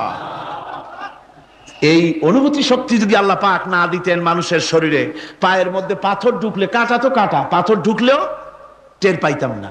আল্লাহ পাক এই ব্যবস্থা করে দিয়েছেন মস্তিষ্কের মধ্যে এতগুলি সেল, প্রত্যেকটা সেলের আলাদা আলাদা কাজ। সুখ, দুঃখ, ভালোবাসা, মোহাব্বত, আনন্দ, স্বাদ ইত্যাদি জিনিসের অনুভূতি মস্তিষ্কের ভেতর থেকেই হয়, এখানে সেগুলি রেখে দেওয়া হয়েছে। তারপরে রয়েছে এই মস্তিষ্কের ভেতরে মেমোরি, স্মৃতি, স্মৃতি শক্তি। দেখুন এই যে টেপ রেকর্ডারে ওয়াজগুলি রেকর্ড হচ্ছে, তাফসীর রেকর্ড হচ্ছে। কিছুদিন পর ওই রেকর্ডের উপরে আর একটা কথা যদি উঠান, তাহলে প্রথম কথা থাকবে? প্রথম গান বা ওয়াজ থাকবে? নষ্ট হয়ে যাবে। কিন্তু আল্লাহ রাব্বুল আলামিন আপনার আমার মাথার ভিতরে এমন এক ফিতা দিয়ে দিয়েছেন, এমন একটা মেমোরি ফিতা দিয়েছেন, যেই ফিতার ভিতরে হাজার হাজার, লক্ষ লক্ষ, কোটি কোটি সমস্ত কথাগুলি ধরবে, আপনি মুখস্থ করতে পারবেন। আগে যা মুখস্থ করেছেন, পরে মুখস্থ করলে পরে আগেরটা মুছে যাবে না। সুবহানাল্লাহ বিহামদিহি। কি সুন্দর করে মস্তিষ্কের ভেতরে এই মেমোরি শক্তিকে আল্লাহ পাক তৈরি করে দিয়েছেন। চিন্তা করলে মাথা নত হয়ে যাবে আল্লাহর দরবারে। আল্লাহ পাক বলছেন, এই জিনিস আমি তোমার মাথার মধ্যে রেখেছি। দেখুন মানুষ কত কথা বলে, কত বই পড়ে, মানুষের মাথায় যত কথা আছে সব কথা যদি লিপিবদ্ধ হয়, ভলিউম হয়ে যাবে, যা একটা লাইব্রেরিতে ধরা সম্ভব নয়। অর্থাৎ আপনার মাথাটা হচ্ছে একটা বিশ্বকোষ, আপনার মাথাটা হচ্ছে একটা বিরাট বিশ্বজোড়া লাইব্রেরি। জোরে কোন সুবহানাল্লাহ। আপনার মাথায় যা আছে তা আপনার কোনো বিল্ডিং এর মধ্যে ধরবে না, কোনো গ্রামে, কোনো দেশের মধ্যে তা ধরবে না, এত জিনিস আপনার মাথার মধ্যে আছে, ঠিক কিনা? এরপরে আল্লাহ পাক একটা চোখ আমাদের দিলেন। আল্লাহ রাব্বুল আলামিন বলেন, আলাম নাজআল লাহু আইনাইনি ওয়া লিসানান ওয়া শাফাতাইন ওয়া হাদাইনাহুন নাজদাইন। আমি কি তোমাদেরকে দুটি চক্ষু আর জিহ্বা, আর আমি কি তোমাদের দুটি চক্ষু, দুটি ঠোঁট আর জিহ্বা কি আমি তোমাদের দেই নাই, যা দিয়া তোমরা দেখতে পাও, যা দিয়া তোমরা অনুভূতি, মাথার ভিতরে অনুভূতি জাগে। এই যে দুটো চোখ দিলাম, সুবহানাল্লাহ, সুবহানাল্লাহ বলেন। দুটি চোখ আছে বলে এই সুন্দর পৃথিবী দেখতে পাই। চোখ দুটি না থাকলে পৃথিবী অন্ধকার, মা দেখতে পাবো না, কোরআন দেখতে পাবো না, পৃথিবী দেখতে পাবো না, বাপ দেখতে পাবো না, সন্তান দেখতে পাবো না, দুনিয়াটা মিথ্যা হয়ে যাবে, ঠিক কিনা? ছোট্ট চোখ, 1 থেকে 1.5 ইঞ্চির ভিতরে এত সুন্দর দুটি ক্যামেরা, যে ক্যামেরা দিয়া দুনিয়ার সব কিছুকে ক্যাচ করা যায়, সব ক্যাচ করা যায়। বলুন তো, এমন একটা বাক্স আপনারা কেউ বানায় দিতে পারবে যে বাক্সের ভিতরে হাতি, ঘোড়া, বাঘ, ভল্লুক, ময়না, টিয়া, পাহাড়, পর্বত, নদ নদী, কীট পতঙ্গ, তরু লতা, গাছপালা, গোষ্ঠী সুদ্ধা ধরবে, আরো খানিকটা জায়গা বাকি থাকবে, এরকম একটা বাক্স কেউ বানায় দিতে পারবে? পারবে না। এমন একটা বাক্স পৃথিবীর কোন মিস্ত্রি বানাতে পারবে না। কিন্তু আল্লাহ রাব্বুল আলামিন আপনার আমার কপালের নিচে 1 থেকে 1.5 ইঞ্চির ভিতরে এমন 2টা ফিল্ম বক্স তৈরি করে দিয়েছেন, যা দিয়ে তাকাবেন আপনি কোটি কোটি মানুষ দেখবেন, পাহাড় দেখবেন, সমুদ্র দেখবেন, সূর্য দেখবেন, চন্দ্র দেখবেন। এত কিছু দেখার পরেও চোখের ভিতরে আরো খানিকটা জায়গা ফাঁকা থেকে যায়। কি বিরাট নিয়ামত এই চোখ আল্লাহ পাক আমাদেরকে দান করেছেন। এই চোখকে হেফাজতের জন্য আবার চোখের উপরে সানসেট তুলে দেওয়া আছে। সানসেট ভুরু, আল্লাহ ভুরু লাগায় দিয়েছেন, নিচে একটু হাড় জায়গায় দিয়েছেন, উপরে সানসেট, ভেতরে চোখ, যাতে করে বল এসে লাগলে পরে চোখটা গলে না যায়, আছাড় খেলে পরে চোখটা গলে না যায়, চোখটাকে সেফ সাইডে রেখে দিয়েছেন আল্লাহ পাক সুবহানাহু ওয়া তাআলা। আল্লাহ পাকের কাছে শুকরিয়া তো আদায় করলাম না, আদায় করি। আসুন পড়ি আমরা সবাই, আলহামদুলিল্লাহি রাব্বিল আলামিন। আল্লাহ পাক বলেন, আলাম নাজআল লাহু আইনাইনি ওয়া লিসানান ওয়া শাফাতাইন। জিহ্বা দিলাম আমি তোমাকে, এই জিহ্বার ভিতরে 3000 আস্বাদন স্তর আছে। বিজ্ঞানীরা বলেছেন একটা জিহ্বার মধ্যে 3000 আস্বাদন স্তর আছে। প্রত্যেকটা স্তরের সাথে মস্তিষ্কের সাথে তার লাগানো আছে। জিহ্বায় সব জিনিসের টেস্ট নেবেন, আর তার অনুভূতি, তার স্বাদটা ওখানে টের পাবে মস্তিষ্কের ভেতরে। এই জিহ্বা আল্লাহ পাক দান করে দিলেন মুখের মধ্যে, সুবহানাল্লাহ বিহামদিহি। সব রকমের স্বাদ পান না একরকম? জিলাপির স্বাদ একরকম, রসগোল্লার স্বাদ আর এক রকম, ছানার স্বাদ আর এক রকম, বেলের স্বাদ এক রকম, তালের স্বাদ আর এক রকম, মুরগির স্বাদ এক রকম, খাসির স্বাদ আর এক রকম, লট্টা ফিশের স্বাদ এক রকম, শুটকির স্বাদ আর এক রকম, কোরাল মাছের স্বাদ আর এক রকম, শাকের স্বাদ আর এক রকম। হাজার হাজার খাদ্য দ্রব্যের স্বাদ এক জিহ্বা দিয়ে আল্লাহ রব্বুল আলামিন নেওয়ার তৌফিক দিলেন। খালাকাল ইনসান, কি সুন্দর করে মানুষ বানালাম। দেখিস না, শুকরিয়া আদায় করিস না, এগুলি দেখবি আর শুকরিয়া আদায় করবি কি সুন্দর করে আমি আল্লাহ তোমাকে সৃষ্টি করেছি। শুধু তাই নয়, আল্লাহ পাক বলেন, ইয়া আইয়ুহাল ইনসানু মা গাররাকা বিরাব্বিকাল কারীম। ও মানুষ, কোন জিনিস তোমাকে ধোঁকায় ফেলে দিল? তোমার মহান প্রভুর ইবাদত থেকে, গোলামি থেকে কোন জিনিস তোমারে ধোঁকায় ফেলে দিল? কেন ধোঁকায় পড়ে গেলে? আল্লাহ রাব্বুল আলামিন তাই বলেন, ইয়া আইয়ুহাল ইনসানু মা গাররাকা বিরাব্বিকাল কারীম। কোন জিনিস তোমাকে ধোঁকায় ফেলে দিল? ওই মহান আল্লাহ রাব্বুল আলামিনের ইবাদত থেকে, গোলামি করা থেকে। কি সুন্দর করে বানালাম। আমার ভাইরা, আমার নিজের জীবনে এক দৃষ্টান্ত আমি প্রায় বলি লোকদেরকে। ছোটবেলায় মাদ্রাসা থেকে বাড়ি ফিরতেছি, তখন গয়নার নৌকা, লঞ্চ নাই, নৌকা। সেই নৌকা বিরাট লম্বা নৌকা, 4-5 জনে দাঁড় বায়, বড় বড় লম্বা লম্বা দাঁড়, ছিপ নৌকা, খুব লম্বা নৌকা। এই নৌকাগুলি প্যাসেঞ্জার বহন করে। স্টেশন আসতে পরে ঢোল পিঠায়, মানুষ এসে ওঠে। রাতের বেলায় চলতে হয়, রাতেই এগুলো চলতো বেশি, আজকাল এগুলি আর নাই। সেই নৌকার মাঝখানে থাকতো বাঁশ পোতা, দুই দিকে মানুষ শোবে, নৌকার দুই দিকে মাথা দিয়ে, একদিকে পা দিয়ে শোবে। ছাত্র জীবন, শুয়ে আছি এরকম করে, কিন্তু পা লম্বা করা যায় না, পা লম্বা করলে আর একজনের বুকের উপরে গিয়ে ওঠে। এভাবে করে পা কতক্ষণ গোটো করে রাখা যায়? কিছুক্ষণ পর মনের মধ্যে চিন্তা জাগলো যে আল্লাহ, হাঁটুতে তো ব্যথা করতেছে, এই হাঁটুগুলি যদি নাট বল্টুর মতো মোড়ায় মোড়ায় খোলার সিস্টেম করে দিতে, তাহলে তো এখন কষ্ট হতো না। ঠ্যাংডারে মোড়াইয়া খুলিয়া তারপরে ব্যাগের মধ্যে ভরিয়া বালিশের কাজও হতো, ঠ্যাংও ব্যথা করতো না। ছাত্র হলে যত চিন্তা মাথার মধ্যে আসে, এইসব চিন্তা, কেনুর মধ্যে একটা মুড়ি পেঁয়াজ হইলে ভালো হইতো, এইসব চিন্তা করতেছে। চিন্তা করে করে এক ফাঁকে ঘুম এসে গেল। সকালবেলায় নৌকা যখন ফিরেছে স্টেশনে, ঘুম ভেঙে গেল যাত্রীদের চিৎকারে। একজন বলছে আমার মানি ব্যাগ চুরি হয়েছে, আর একজন বললো আমার হ্যান্ড ব্যাগ গেছে, আর একজন বলছে আমার ব্রিফ কেস গেছে, চোরে নিয়ে গেছে। ওরা তো যার যার হারানো জিনিস নিয়ে ব্যস্ত। আমি তখন তওবা করতেছি যে আল্লাহ, আমার বুদ্ধিমতো যে বুদ্ধি রাত্রে করলাম, এই বুদ্ধিমতো যদি মানুষের হাতে এবং কেনুতে থাকতো নাট বল্টুর মতো করে মুড়ি পেঁয়াজ দেওয়া, আর ওইগুলি যদি থাকতো ব্রিফকেসের মধ্যে, হ্যান্ড ব্যাগের মধ্যে, তাহলে তো সকালবেলায় শুনতাম কেউ বলতো যে আল্লাহ আমার তো ঠ্যাং চুরি হয়ে গেছে, কেউ বলতো আমার তো হাত চুরি হয়ে গেছে। আল্লাহ আল্লাহ আল্লাহ আল্লাহ, আল্লাহু আকবার। আল্লাহ সুবহানাহু ওয়া তাআলা কি সুন্দর করে তৈরি করেছেন।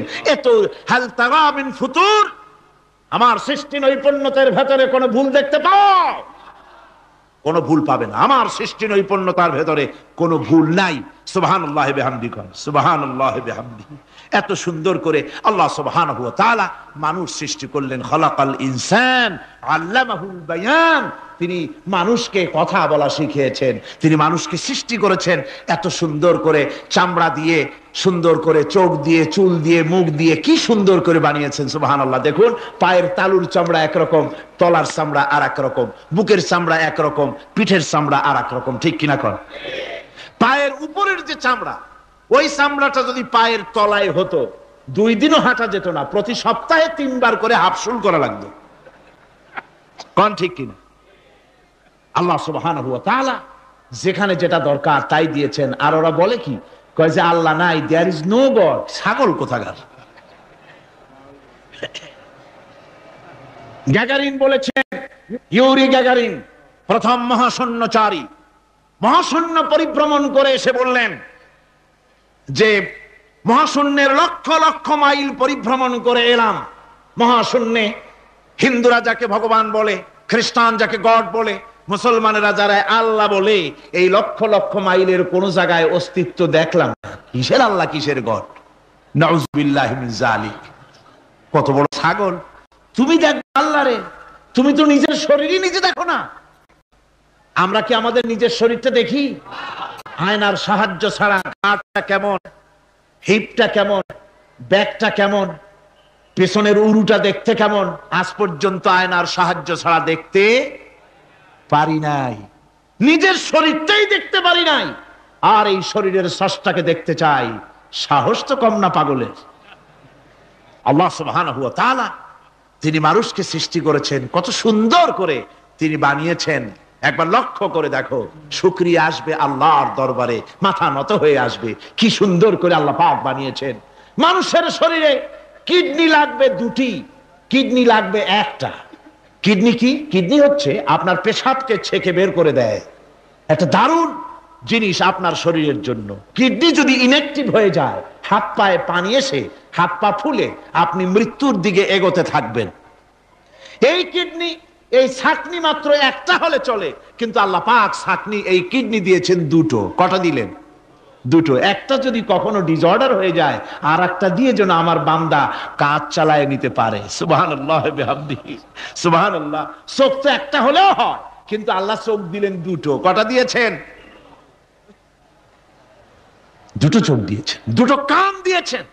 আমি অবাক হয়ে গিয়েছি যখন আমার ছেলের চিকিৎসা চলতেছিল সিঙ্গাপুর মাউন্ট এলিজাবেথ হসপিটালে। 4টা অপারেশন হয়েছে। আমার ছেলে কারিবুল মত, একেবারে মৃত্যুর দুয়ারে চলে গিয়েছিল। 7টি অপারেশন, 40 ব্যাগ রক্ত লেগেছে। 2.5 ফিট তার ইন্টেস্টাইন কেটে ফেলেছে, 2.5 ফিট খাদ্যনালী কেটে ফেলে দিয়েছে। আমি ডাক্তারকে জিজ্ঞেস করলাম, সার্জনকে, 2.5 ফিট তার খাদ্যনালী তুমি কেটে ফেললে, তা আমার এই ছেলে খেয়ে হজম করবে কি করে? তার খাওয়াটায় প্রবলেম হবে না? ডাক্তার আমাকে যা বলল, শোনা মাত্র আমার চোখে পানি এসে গেল। ডাক্তার বলল, তুমি জানো না, আমি তো মাত্র 2.5 ফিট কেটেছি। তোমার স্রষ্টা, এই পৃথিবীর স্রষ্টা মানুষ যিনি সৃষ্টি করেছেন, প্রত্যেক মানুষের পেটের ভিতরে এই খাদ্য নালীকে রব্বুল আলামিন 22 ফিট লম্বা করেছেন। 22 ফিট লম্বা আছে এটা। আমি তো মাত্র 2.5 ফিট কেটেছি। কোন প্রয়োজনে যদি কাটতে কাটতে আরো কাটা হয়, 10 ফিটও কাটা হয়, কষ্ট হবে না। সুবহানাল্লাহ বিহামদিহি। তার শ্বাস নেওয়ার জন্য, প্রশ্বাস নেওয়ার জন্য কি ব্যবস্থা আল্লাহ পাক করেছেন। হার্ট, মানুষের হার্ট বিট হচ্ছে, এটাকে হার্ট বিট যেটা হয়, সংকোচন সম্প্রসারণ। এই যে মানুষ, ডাক্তাররা বলে রোগী হার্ট অ্যাটাক করেছে, হার্ট অ্যাটাক করেছে। হার্ট যে হার্ট অ্যাটাক করলো, অ্যাটাকটা কি? অ্যাটাকটা হচ্ছে সংকোচন সম্প্রসারণ, সংকোচন সম্প্রসারণ, এরকম হচ্ছে। ফট করে এটা অ্যাটাক করলো, আর যদি ছেড়ে না দেয়, এটাই অ্যাটাক করা, এটাই তার জীবনটা শেষ হয়ে যাওয়া। ডাক্তাররা বলেছেন যে মানুষের শরীরের সবকিছু চিন্তা করে, গবেষণা করে বহুত কিছু বুঝেছি, কিন্তু হার্টটা এরকম পাঞ্চিং কেন করে, এই জিনিস আজ পর্যন্ত আমাদের মাথায় ঢোকে নাই। সুবহানাল্লাহ বিহামদিহি। আল্লাহ পাক কি সুন্দর করে এই পাঞ্চিং এর মাধ্যমে, হার্ট যেভাবে করতেছে, এই পাঞ্চিং এর মাধ্যমে সমস্ত শরীরের রক্তগুলি পা থেকে শুরু করে মাথা পর্যন্ত সব ছড়িয়ে দেওয়া হচ্ছে। এভাবে এভাবে ছড়িয়ে দেওয়া হচ্ছে যাতে করে মানুষ জীবিত থাকে, শরীরের রক্ত গরম থাকে, হিম শীতল হয়ে মানুষ যেন মারা না যায়। এই জন্য আল্লাহ সুবহানাহু ওয়া তাআলা এত সুন্দর ব্যবস্থা করেছেন। এক সময় আঘাত পেয়ে অনেকগুলি রক্ত যদি পড়ে যায়, মানুষ রক্ত শূন্যতায় মরবে না, আবার খানিকটা রক্ত রিজার্ভও থাকে। আল্লাহ পাক রিজার্ভ করে রাখেন। স্পঞ্জের ভিতরে পানি থাকলে উপর থেকে টের পাওয়া যায়, ওরকম খানিকটা রক্ত আল্লাহ শরীরের ভিতরে রিজার্ভ রেখেছেন। এই জন্য বড় বড় ডাক্তাররা, বড় বড় ডাক্তার, বড় বড় বিজ্ঞানী কখনোই নাস্তিক হয় না। এই সব দৃশ্য দেখে তারা মনে করে নিশ্চয়ই একজন কেউ আছেন যিনি এগুলি তৈরি করেছেন, এগুলি এমনে এমনে হয় নাই। যিনি তৈরি করেছেন তিনি কে? তিনি হচ্ছেন আল্লাহ সুবহানাহু ওয়া তাআলা। তিনি এগুলি সৃষ্টি করেছেন, তিনি এগুলি তৈরি করেছেন। ওই আল্লাহ পাকের কাছেই আমাদের সকলকেই ফিরে যেতে হবে। আল্লাহ রাব্বুল আলামিন তিনি বলছেন, আমি মানুষ সৃষ্টি করেছি, খালাকাল ইনসানা আল্লামাহুল বায়ান। মানুষ সৃষ্টি করেছি। শুধু মানুষকে সৃষ্টি করি নাই, আমি আবার তার জোড়াও তৈরি করে দিয়েছি। মানুষ একা একা না, পৃথিবীতে সব জোড়ায় জোড়ায় তৈরি করেছি। উদ্ভিদের মধ্যে জোড়া তৈরি করেছি, প্রাণী জগতের মধ্যে জোড়া তৈরি করেছি। এই দুনিয়ার ভিতরে যা কিছু আছে, উদ্ভিদ হোক আর মানুষ হোক, প্রাণী জগৎ হোক, সবগুলিকে আমি আল্লাহ জোড়া বানাইছি। জোড়ায় জোড়ায় নর এবং নারী সবগুলির মধ্যে করে দিয়েছি। ওয়া মিন আয়াতিহি আন খালাকা লাকুম মিন আনফুসিকুম আজওয়াজান লিতাসকুনু ইলাইহা ওয়া জাআলা বাইনাকুম মাওয়াদ্দাতান ওয়া রাহমা। আল্লাহ রাব্বুল আলামিন বলেন, আমার অগণিত নিদর্শনের ভিতরে এটাও একটি নিদর্শন যে আমি তোমাদের থেকে তোমাদের জোড়া তৈরি করেছি, তোমাদের স্ত্রীদেরকে তৈরি করেছি, যাতে করে তোমরা তাদের কাছে শান্তি পাও। আর তোমাদের মধ্যে ভালোবাসা সৃষ্টি করেছি, মহব্বত সৃষ্টি করে দিয়েছি। আর পরিণত বয়সে এই মহব্বতকে আমি আল্লাহ করুণার সহৃদয়তায় পরিণত করে দেই। তোমার থেকে তোমার জোড়া নারী সৃষ্টি করেছি, স্ত্রী। সেই স্ত্রীর কাছে তুমি তোমার স্বস্তি শান্তি ফিরে পাবে। আর যখন বৃদ্ধ হয়ে যাবে, তখন এই ভালোবাসাটা আমি করুণা আর মহব্বতের মধ্যে পয়দা করে দেই। এর দ্বারা এই ভালোবাসা এবং মহব্বতের মাধ্যমে সন্তান সন্ততি পৃথিবীতে আসে, নাতি আসে, পৌত্র আসে, পৌত্রী আসে। এভাবে করে আত্মীয় স্বজন পরিবেষ্টিত অবস্থায় দুনিয়ায় মানব বংশ আমি এভাবে করে বৃদ্ধি করি। আর এরপরে মানব সৃষ্টি করে মানুষকে এক পরিবেশ সৃষ্টি করে দিয়ে তাকে কথা বলারও আমি ভাষা শিখিয়েছি। আল্লামাহুল বায়ান, মানুষকে আমি কি শিক্ষা দিয়েছি? কথা বলতে আমি শিক্ষা দিয়েছি। কথা বলার কারণেই মানুষ মানুষ, আর কথা বলতে পারে না বলে মানুষের সাথে পশুর সাথে এই বিরাট পার্থক্য। পশু কথা বলতে পারে না, মানুষ কথা বলতে পারে। কথা বলা হচ্ছে মানুষের একটা বিশেষ বৈশিষ্ট্য। আরে বায়ান শব্দের অর্থ শুধু কথা নয়, বায়ান শব্দের অর্থ হচ্ছে চেতনা, বুদ্ধি, অনুভূতি, প্রজ্ঞা, মেধা, চিন্তা, বিবেচনা, ইচ্ছা শক্তি, প্রতিরোধ শক্তি, এ সবগুলি বায়ানের ভিতরে সীমাবদ্ধ। যে আমি বায়ান শিক্ষা দিয়েছি, তার মানে এতগুলি জিনিস আমি তোমার মধ্যে আমি সৃষ্টি করে দিয়েছি মানুষের মধ্যে। এরপরে এ বায়ান একটি শিক্ষা। শিক্ষা বলতে বুঝায়, এই শিক্ষাটা আল্লাহ সবাইকে দিয়েছেন। মাছ সাঁতার কাটতে পারবে, পাখি আকাশে উঠতে পারবে, পাখিকে আল্লাহ ওড়ার ক্ষমতা দিয়েছেন। মুরগির বাচ্চা ডিমের থেকে বের করে পানির মধ্যে ছেড়ে দিবেন, ও সাঁতার কাটতে পারবে না। আপনি আমারে কোন মুরগির ডিমের ভিতরে মুরগির বাচ্চা, হাঁসের ডিমের ভিতরে হাঁসের বাচ্চা, সে কি করে বোঝে ডিমের কোন অংশ পাতলা? সেই অংশটা সে অপারেশন শুরু করে দেয়। সে কিন্তু সব জায়গায় ঠোকায় না। ওই ডিমের পর্দার ভিতরে একটা অংশ আছে পাতলা, সামান্য পাতলা, সেই পাতলা অংশ সে ঠুক করে একটুখানি অপারেশন করে, পর্দাটা ফেটে যায়, সেখান থেকে সে বেরিয়ে আসে। কে শিখালো যে এই জায়গায় ঠুক করে আওয়াজ কর, বেরোতে পারবি? কে শিখালো? আল্লাহ পাক শিক্ষা দিয়েছেন। এটা বায়ানের অন্তর্গত। মানুষকে দিয়েছেন বায়ান, ওকে দিয়েছেন শিক্ষা। হাঁসের বাচ্চা পানির ভিতরে ছেড়ে দিলে ওকে সাঁতার কাটতে হবে, কে শিখালো? আল্লাহ পাক। বাতাসে পাখিরা উড়ে বেড়ায় ডানা মেলে। আওয়ালাম ইয়ারাও ইলা তায়রি সাফাতিন ওয়া ইয়াকবিদনা মা ইউমসিকুহুন্না ইল্লার রহমান। দেখে নাকি তারা পাখিটি কেমন? মেলি দুটি লঘু ডানা, উড়িয়া বেড়ায় শূন্যের পরে নাহি তার কোনো মানা। আবার সে ডানা গুটাইয়া চলে কিন্তু পড়ে না তবু, বলকে বা তারে শূন্যে রাখিছে ভিন্ন সে এক প্রভু। প্লেনের মতো, এরোপ্লেনের মতো, দেখছেন না পাখিগুলি এরকম এরকম করে ওড়ে। আবার কখনো উঠতে গিয়ে আর ডানা দোলায় না, দুটো ডানা শরীরের সাথে মিশাইয়া একেবারে রকেটের মতো উড়ে চলে যায়, কিন্তু পড়ে যায় না। কে তাকে শূন্যের উপরে রেখেছে? জোরে কন, কে রেখেছে? এই ট্রেনিং আল্লাহ পাক তাকে দিয়েছেন। আল্লাহ পাক তাকে এই শিক্ষা দিয়েছেন। এই শিক্ষা, পানিতে সাঁতার কাটবে মাছ, বায়ুতে ভেসে বেড়াবে পাখি, তারপরে মানুষের চোখের পলক পড়বে, পাকস্থলী হজম করবে, এসব শিক্ষা আল্লাহই দিয়েছেন। প্রত্যেকটা জিনিসকে সৃষ্টি করেছেন, আর তার কাজটাও কিভাবে হবে তাও আল্লাহ পাক শিখিয়ে দিয়েছেন। এই জন্য শুধুমাত্র এই শিক্ষাটুকুনি নয়, মূল শিক্ষা হচ্ছে আল্লামাহুল বায়ান, এর আসল অর্থ হলো মানুষের জ্ঞানের পূর্ণতার জন্য আল্লাহ পাক বয়ান দিয়েছেন। সে বয়ান হচ্ছে কোরআনে কারীম। সে বয়ান কি? কোরআন।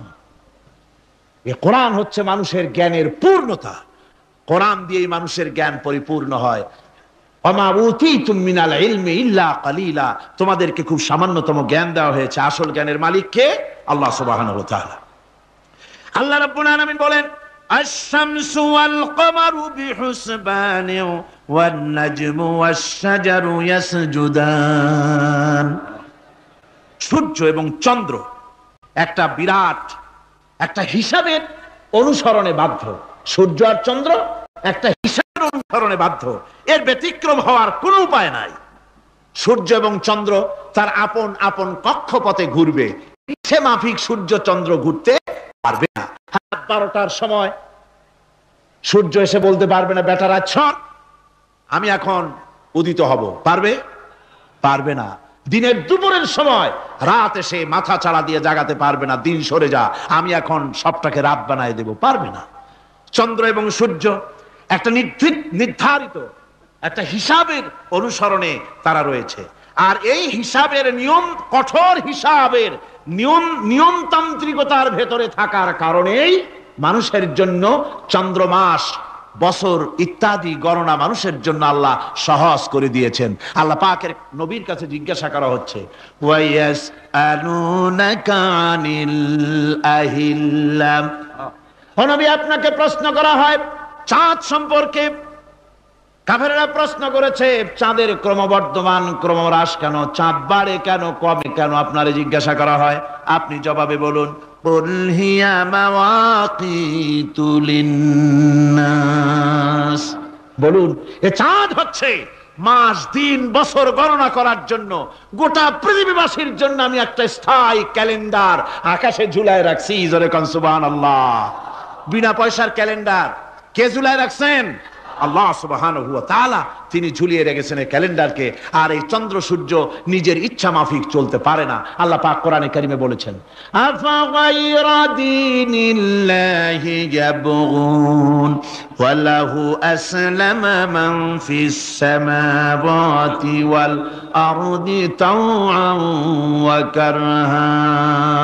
তোমরা কি আমার দেওয়া জীবন ব্যবস্থা ছেড়ে দিয়ে মানুষের তৈরি করা, অন্যের তৈরি করা মতবাদ গ্রহণ করতে চাও?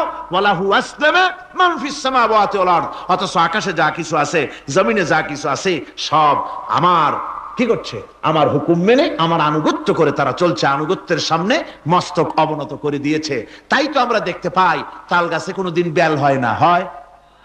চট্টগ্রামে হয় বোধহয়। তাল গাছে বেল হয়, নারকেল গাছে আম হয়, নিম গাছে লিচু হয়? হয় না। আল্লাহর সুন্নতের ভিতরে কোনো পরিবর্তন পাওয়া যাবে না। দেখুন, বঙ্গোপসাগরের পানি মিষ্টি না নোনা? সবাই বলুন, মিষ্টি না নোনা? বঙ্গোপসাগরের নোনা পানি জোয়ারের টানে এই বঙ্গোপসাগরের নোনা পানিগুলি পদ্মা, মেঘনা, যমুনার ভিতরে প্রবেশ করে মিষ্টি পানির ভিতরে। আবার ভাটির টানে পদ্মা, মেঘনা, যমুনার পানিগুলি, মিষ্টি পানিগুলি নোনা পানির মধ্যে গিয়া ঢোকে। মাঝখানে কোনো পার্টিশন নাই। নোনা পানি মিষ্টি পানির এলাকাকে নোনা বানাতে পারে না, আবার মিষ্টি পানিগুলি গিয়া নোনা পানিগুলিরে মিষ্টি বানাইতে পারে না। কার হুকুম পালন করে? কার হুকুম? النجم والشجر يسجدان والسماء رفعها ووضع الميزان। তারকা, বৃক্ষরাজি সব সেজদায় রত। তারাই সেজদা দেয় কারে? কারে সেজদা দেয়? চাঁদ সেজদা করে কাকে? সূর্য করে কাকে? গাছপালা করে কারে? আল্লাহ পাককে সেজদা করে সবাই। সমস্ত সৃষ্টি জগতের কাজ হলো তিনটা। সৃষ্টি জগতের কাজ কয়টা? তিনটি কাজ। একটা কাজ হচ্ছে সৃষ্টি জগৎ মহান আল্লাহর উদ্দেশ্যে সিজদা করবে, তার হামদ করবে, তার তাসবিহ করবে। তিনটা কাজ। সিজদা করবে, হামদ করবে, তাসবিহ করবে। এই তিনটা কাজ হচ্ছে সৃষ্টি জগতের। গোটা পৃথিবীর সবকিছু আল্লাহ পাককে সিজদা করছে। কোরআনে কারিমে রব্বুল আলামিন বলেন, ওয়ালিল্লাহি ইয়াসজুদু মান ফিস সামাওয়াতি ওয়াল আরদি তাওআন ওয়া কারহা ওয়া যিলালুহুম বিল গুদুবি ওয়াল আসাল। আল্লাহ পাক বলেন, আকাশে যা কিছু আছে, জমিনে যা কিছু আছে, সব কিছু আমার সেজদা করে। এমনকি গাছও আমার সেজদা করে। গাছগুলি সকাল বেলায়, গাছের ছায়া সকাল বেলায় আর বিকাল বেলায় নিজের ছায়া লম্বা করে দিয়ে আমার সামনে সেজদায় পতিত হয়ে যায়। গাছগুলি আমাকে সেজদা করে, তারকা সমূহ, চন্দ্র সূর্য সব আমাকে সেজদা করে। ওয়ালিল্লাহি ইয়াসজুদু মা ফিস সামাওয়াতি ওয়া মা ফিল আরদ মিন দাব্বাতিন ওয়াল মালাইকাতু ওয়া হুম লা ইস্তাকবিরুন। আকাশ এবং জমিনে যা কিছু আছে আমার সিজদা করে। আমার সিজদা থেকে কেউ অহংকার করে না, অহমিকতা করে না। আমার সিজদা থেকে কেউ ফিরে যায় না, সবাই আমাকে সিজদা করে। সুতরাং ও মানুষ, আমার দরবারে সেজদায় মাথা নত করে দাও। সবগুলি আমার সামনে সেজদা করতেছে।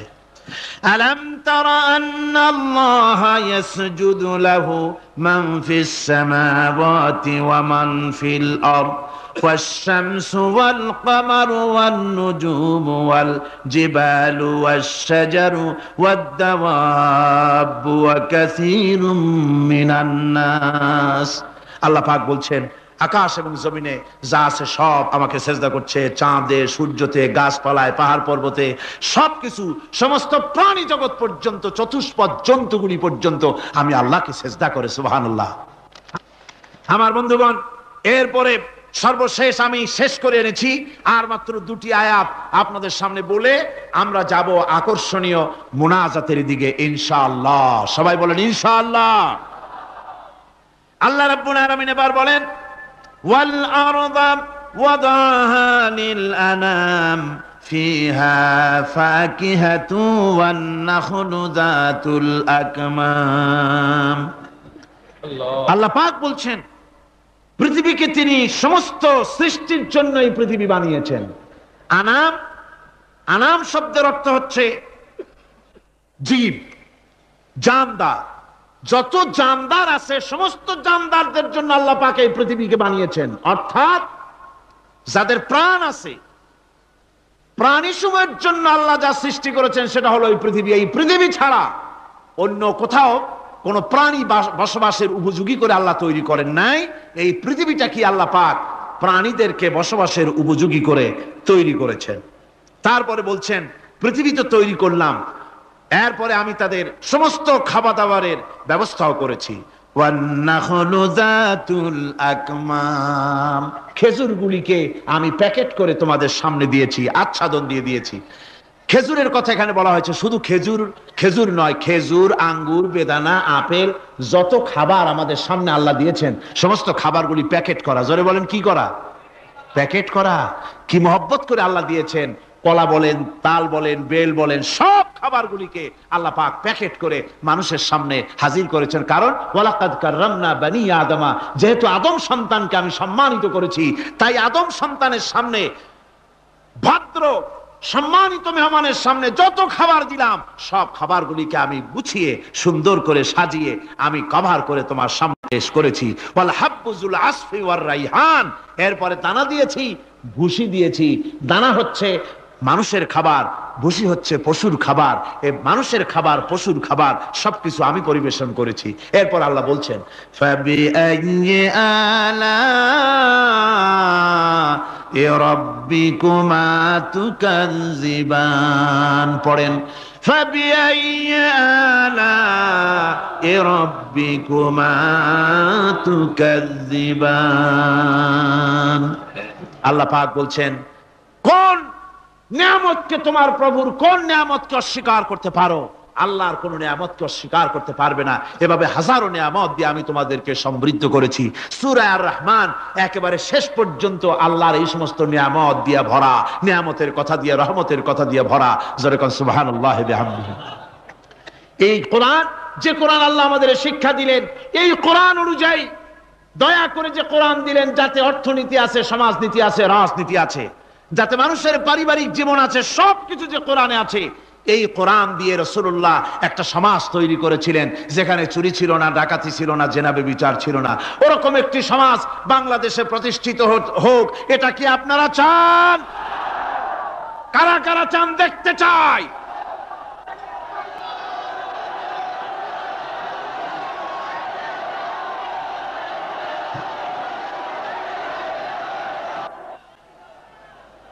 আলহামদুলিল্লাহ, সবাই কোন আলহামদুলিল্লাহ। আদব রক্ষা করুন, আদব রক্ষা করুন, তাড়াতাড়ি বসুন, তাড়াতাড়ি। আলহামদুলিল্লাহ। আমি বুঝছি ওই এক বুড়ি আছাড় খেয়ে পড়ে গেছিল, বললো যে পড়লাম যখন তুমি একটু পান খায়নি, মানে স্লোগানের সুযোগ যখন পাইলাম একটু দাঁড়ায় কোমরটা সোজা করে নি। মন্দ না, ভালোই করেছে। তবে এখন মোনাজাত হতে যাচ্ছে। কি হতে যাচ্ছে? 5 দিনের তাফসীরুল কোরআন মাহফিলের মোনাজাত। খবরদার মাহরুম হবেন না কেউ, আশাটাই ব্যর্থ হয়ে যাবে। আদ-দুআউ মাখুল ইবাদা, ইবাদতের মগজ কি? জোরে কোন কি? এরপর আর কাউকে হাঁটতে দিবেন না। সব যার যার জায়গায় বসে পড়ুন, যার যার জায়গায় বসে পড়ুন।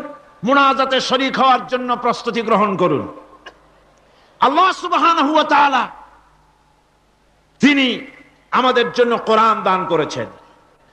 এই কোরআনই সমাজ গঠনের জন্য আমাদেরকে ঐক্যবদ্ধ হতে হবে। কোরআনের সমাজ গঠন করতে চান? রাসূল করিম সাল্লাল্লাহু আলাইহি সাল্লাম এই কোরআন দিয়ে সমাজ গঠন করেছিলেন। সেই সমাজে চুরি ছিল না, ডাকাতি ছিল না, জেনা ছিল না, ব্যভিচার ছিল না। সেই সমাজ প্রতিষ্ঠা করতে গিয়ে রাসূলুল্লাহকে রক্ত দিতে হয়েছিল, জীবন দিতে হয়েছিল সাহাবায়ে কেরামদেরকে। আমাদেরকেও প্রয়োজন হলে রক্ত দিতে হবে। পারবেন? পারবেন? আজকে সারা পৃথিবী জুড়ে মুসলমানদের বিরুদ্ধে চূড়ান্ত আযাব এসেছে, চূড়ান্ত গজব এসেছে, চূড়ান্ত মার এসেছে। এই মারের মধ্য থেকে আমাদেরকে বাঁচতে হবে, আমাদেরকে প্রস্তুতি নিতে হবে। আগামী দিনের জন্য, আল্লাহর দ্বীন প্রতিষ্ঠার জন্য দৃঢ় সংকল্পবদ্ধ আমাদের হতে হবে। যেসব নারী, বৃদ্ধ, বৃদ্ধা, শিশু চিৎকার মেরে আমার কাছে বলতেছে, রব্বুল আলামিন মেহেরবানি করে এই জালিম জনপদ থেকে আমাদের বাঁচাও, তোমার পক্ষ থেকে আমাদের জন্য সাহায্যকারী পাঠাও। এই বলে যখন বসনিয়ার মুসলমানেরা কান্দে, যাদের টাকা আছে, পয়সা আছে, ওদের সাহায্য করতে যারা এগিয়ে এলো না, কিয়ামতের দিন আল্লাহর দরবারে অবশ্যই আসামি হওয়া লাগবে, কোনো সন্দেহ নাই। আজ আরাকান আমাদের বাড়ির কাছে, বার্মা, সেখান থেকে আমার কাছে লেখা হয়েছে। তারা লিখছে, সামরিক জান্তার সম্মিলিত সামরিক বাহিনী নতুন ভাবে চরম নির্যাতন শুরু করেছে। এবারের নির্যাতনের প্রধান টার্গেট হচ্ছে আলেম সমাজ। এ বাহিনী দীর্ঘদিন ধরে মুসলিম নারীদের জন্য শরীয়তের দৃষ্টিতে পর্দা আবশ্যক নয় মর্মে আলেমদের কাছ থেকে ফতোয়া আদায়ের জন্য চেষ্টা করে। ব্যর্থ হয়ে বর্তমানে আলেমদেরকে পাইকারি হারে গ্রেফতার করে ব্যারাকে নিয়ে গিয়ে অমানুষিক নির্যাতন চালাচ্ছে। আলেমদের পুড়িয়ে দাড়ি মুন্ডিয়ে দিচ্ছে। আরাকানের গ্রান্ড মুফতি মাওলানা নুরুল হক সাহেবকে অনেক নির্যাতনের পর উপরোক্ত ফতোয়া আদায় করতে না পেরে নির্মম ভাবে তাকে হত্যা করেছে। প্রতি মুসলিম পাড়া থেকে 20-30 জন করে মুসলিম যুবতী সামরিক বাহিনীর ব্যারাকে সরবরাহ করার জন্য নির্দেশ দেওয়া হয়েছে। অনেক যুবতীদের ইতিমধ্যে ব্যারাকে নিয়ে গিয়ে সামরিক নির্যাতন চালিয়ে তাদেরকে হত্যা করা হয়েছে। আরাকান থেকে এই চিঠি আমাদের কাছে এসেছে। কাশ্মীরের উপরে ভারত যে অত্যাচার করতেছে, কাশ্মীরের ব্যাপারে আমরা আগের থেকে আমাদের মত ব্যক্ত করে এসেছি। আমরা কাশ্মীরি জনগণের সপক্ষে। কাশ্মীরি মুসলমানেরা বছরের পর বছর ধরে আত্মনিয়ন্ত্রণাধিকারের প্রশ্নে তারা এক পায়ে দাঁড়িয়ে আছে। তাদেরকে রেফারেন্ডাম দেওয়া হোক, কাশ্মীরিরাই তাদের ভাগ্য নিজেরাই নিয়ন্ত্রিত করুক, এটাই ছিল জাতিসংঘের কথা, এটাই ছিল বিশ্ব বিবেকের কথা। কিন্তু ভারতের জালিম সরকার, মুশরিক সরকার, কাফের সরকার ভারত কাশ্মীরের মুসলমানদেরকে নির্বিবাদে হত্যা করছে। আমি আশ্চর্য হয়ে যাই যখন দেখি বাংলাদেশের কোন পত্রিকায় কাশ্মীরি জনগণকে লেখে বিচ্ছিন্নতাবাদী। এরা নির্লজ্জভাবে ভারতের পা চেটে নিজেদের জীবিকা নির্বাহ করে। আমি আজ আপনাদের খেদমতে আরজ করতে চাই, পৃথিবীর নির্যাতিত মুসলমানদের পাশে আমরা আমাদের জীবন নিয়ে পাহারা দেব। আমাদের আর কিছু না থাকতে পারে, আমাদের ঈমানের মজবুতি আছে। ঈমানের মজবুতি আছে না? আপনারা মনে রাখবেন, ভারত তার অপসংস্কৃতি আমাদের মধ্যে ঢুকাচ্ছে। বাংলাদেশের মধ্যে মঙ্গল প্রদীপ দিয়ে অনুষ্ঠান শুরু হয়ে গিয়েছে, মঙ্গল প্রদীপ দিয়ে অনুষ্ঠান শুরু করা হচ্ছে। তারপরে নববর্ষ উদযাপনের জন্য হিন্দুয়ানি কায়দায় উদযাপন করা হচ্ছে। সাব গেমস শুরু করা হলো, কোরআনে কারীম তেলাওয়াত করা হলো না। সেখানে বর এবং বধূ বানানো হয়েছে, তাতে টোপর পরায়া হিন্দুয়ানি কায়দায় করানো হয়েছে। বাংলাদেশের কলেজ ইউনিভার্সিটির সামনে মূর্তি বসানো হতেছে। সুতরাং অপসংস্কৃতি দিয়ে ভারত বাংলাদেশের উপর তার আধিপত্য বিস্তার করতেছে। এ ব্যাপারে মুসলমানদের ঐক্য চাই। আমাদের ব্যাপারে ভারতের যে ভূমিকা, সে ভূমিকা হচ্ছে ওরা আমাদেরকে মেরে ফেলতে চায়, ওরা আমাদেরকে পানিতে মারবে, ওরা আমাদেরকে ভাতে মারবে, ওরা আমাদেরকে শেষ করে দেবে, স্বাধীনতাকে বিপন্ন করে দেবে। এজন্য আজ এই বিশাল জনসমুদ্রের কাছে প্রশ্ন করি, যদি প্রয়োজন হয় আমাদের চির দুশ্মন ভারতের বিরুদ্ধে যদি লড়াইয়ের প্রয়োজন হয়, তোমরা সবাই প্রস্তুত থাকবে।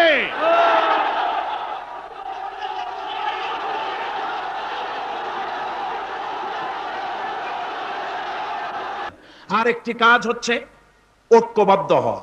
কি হওয়া?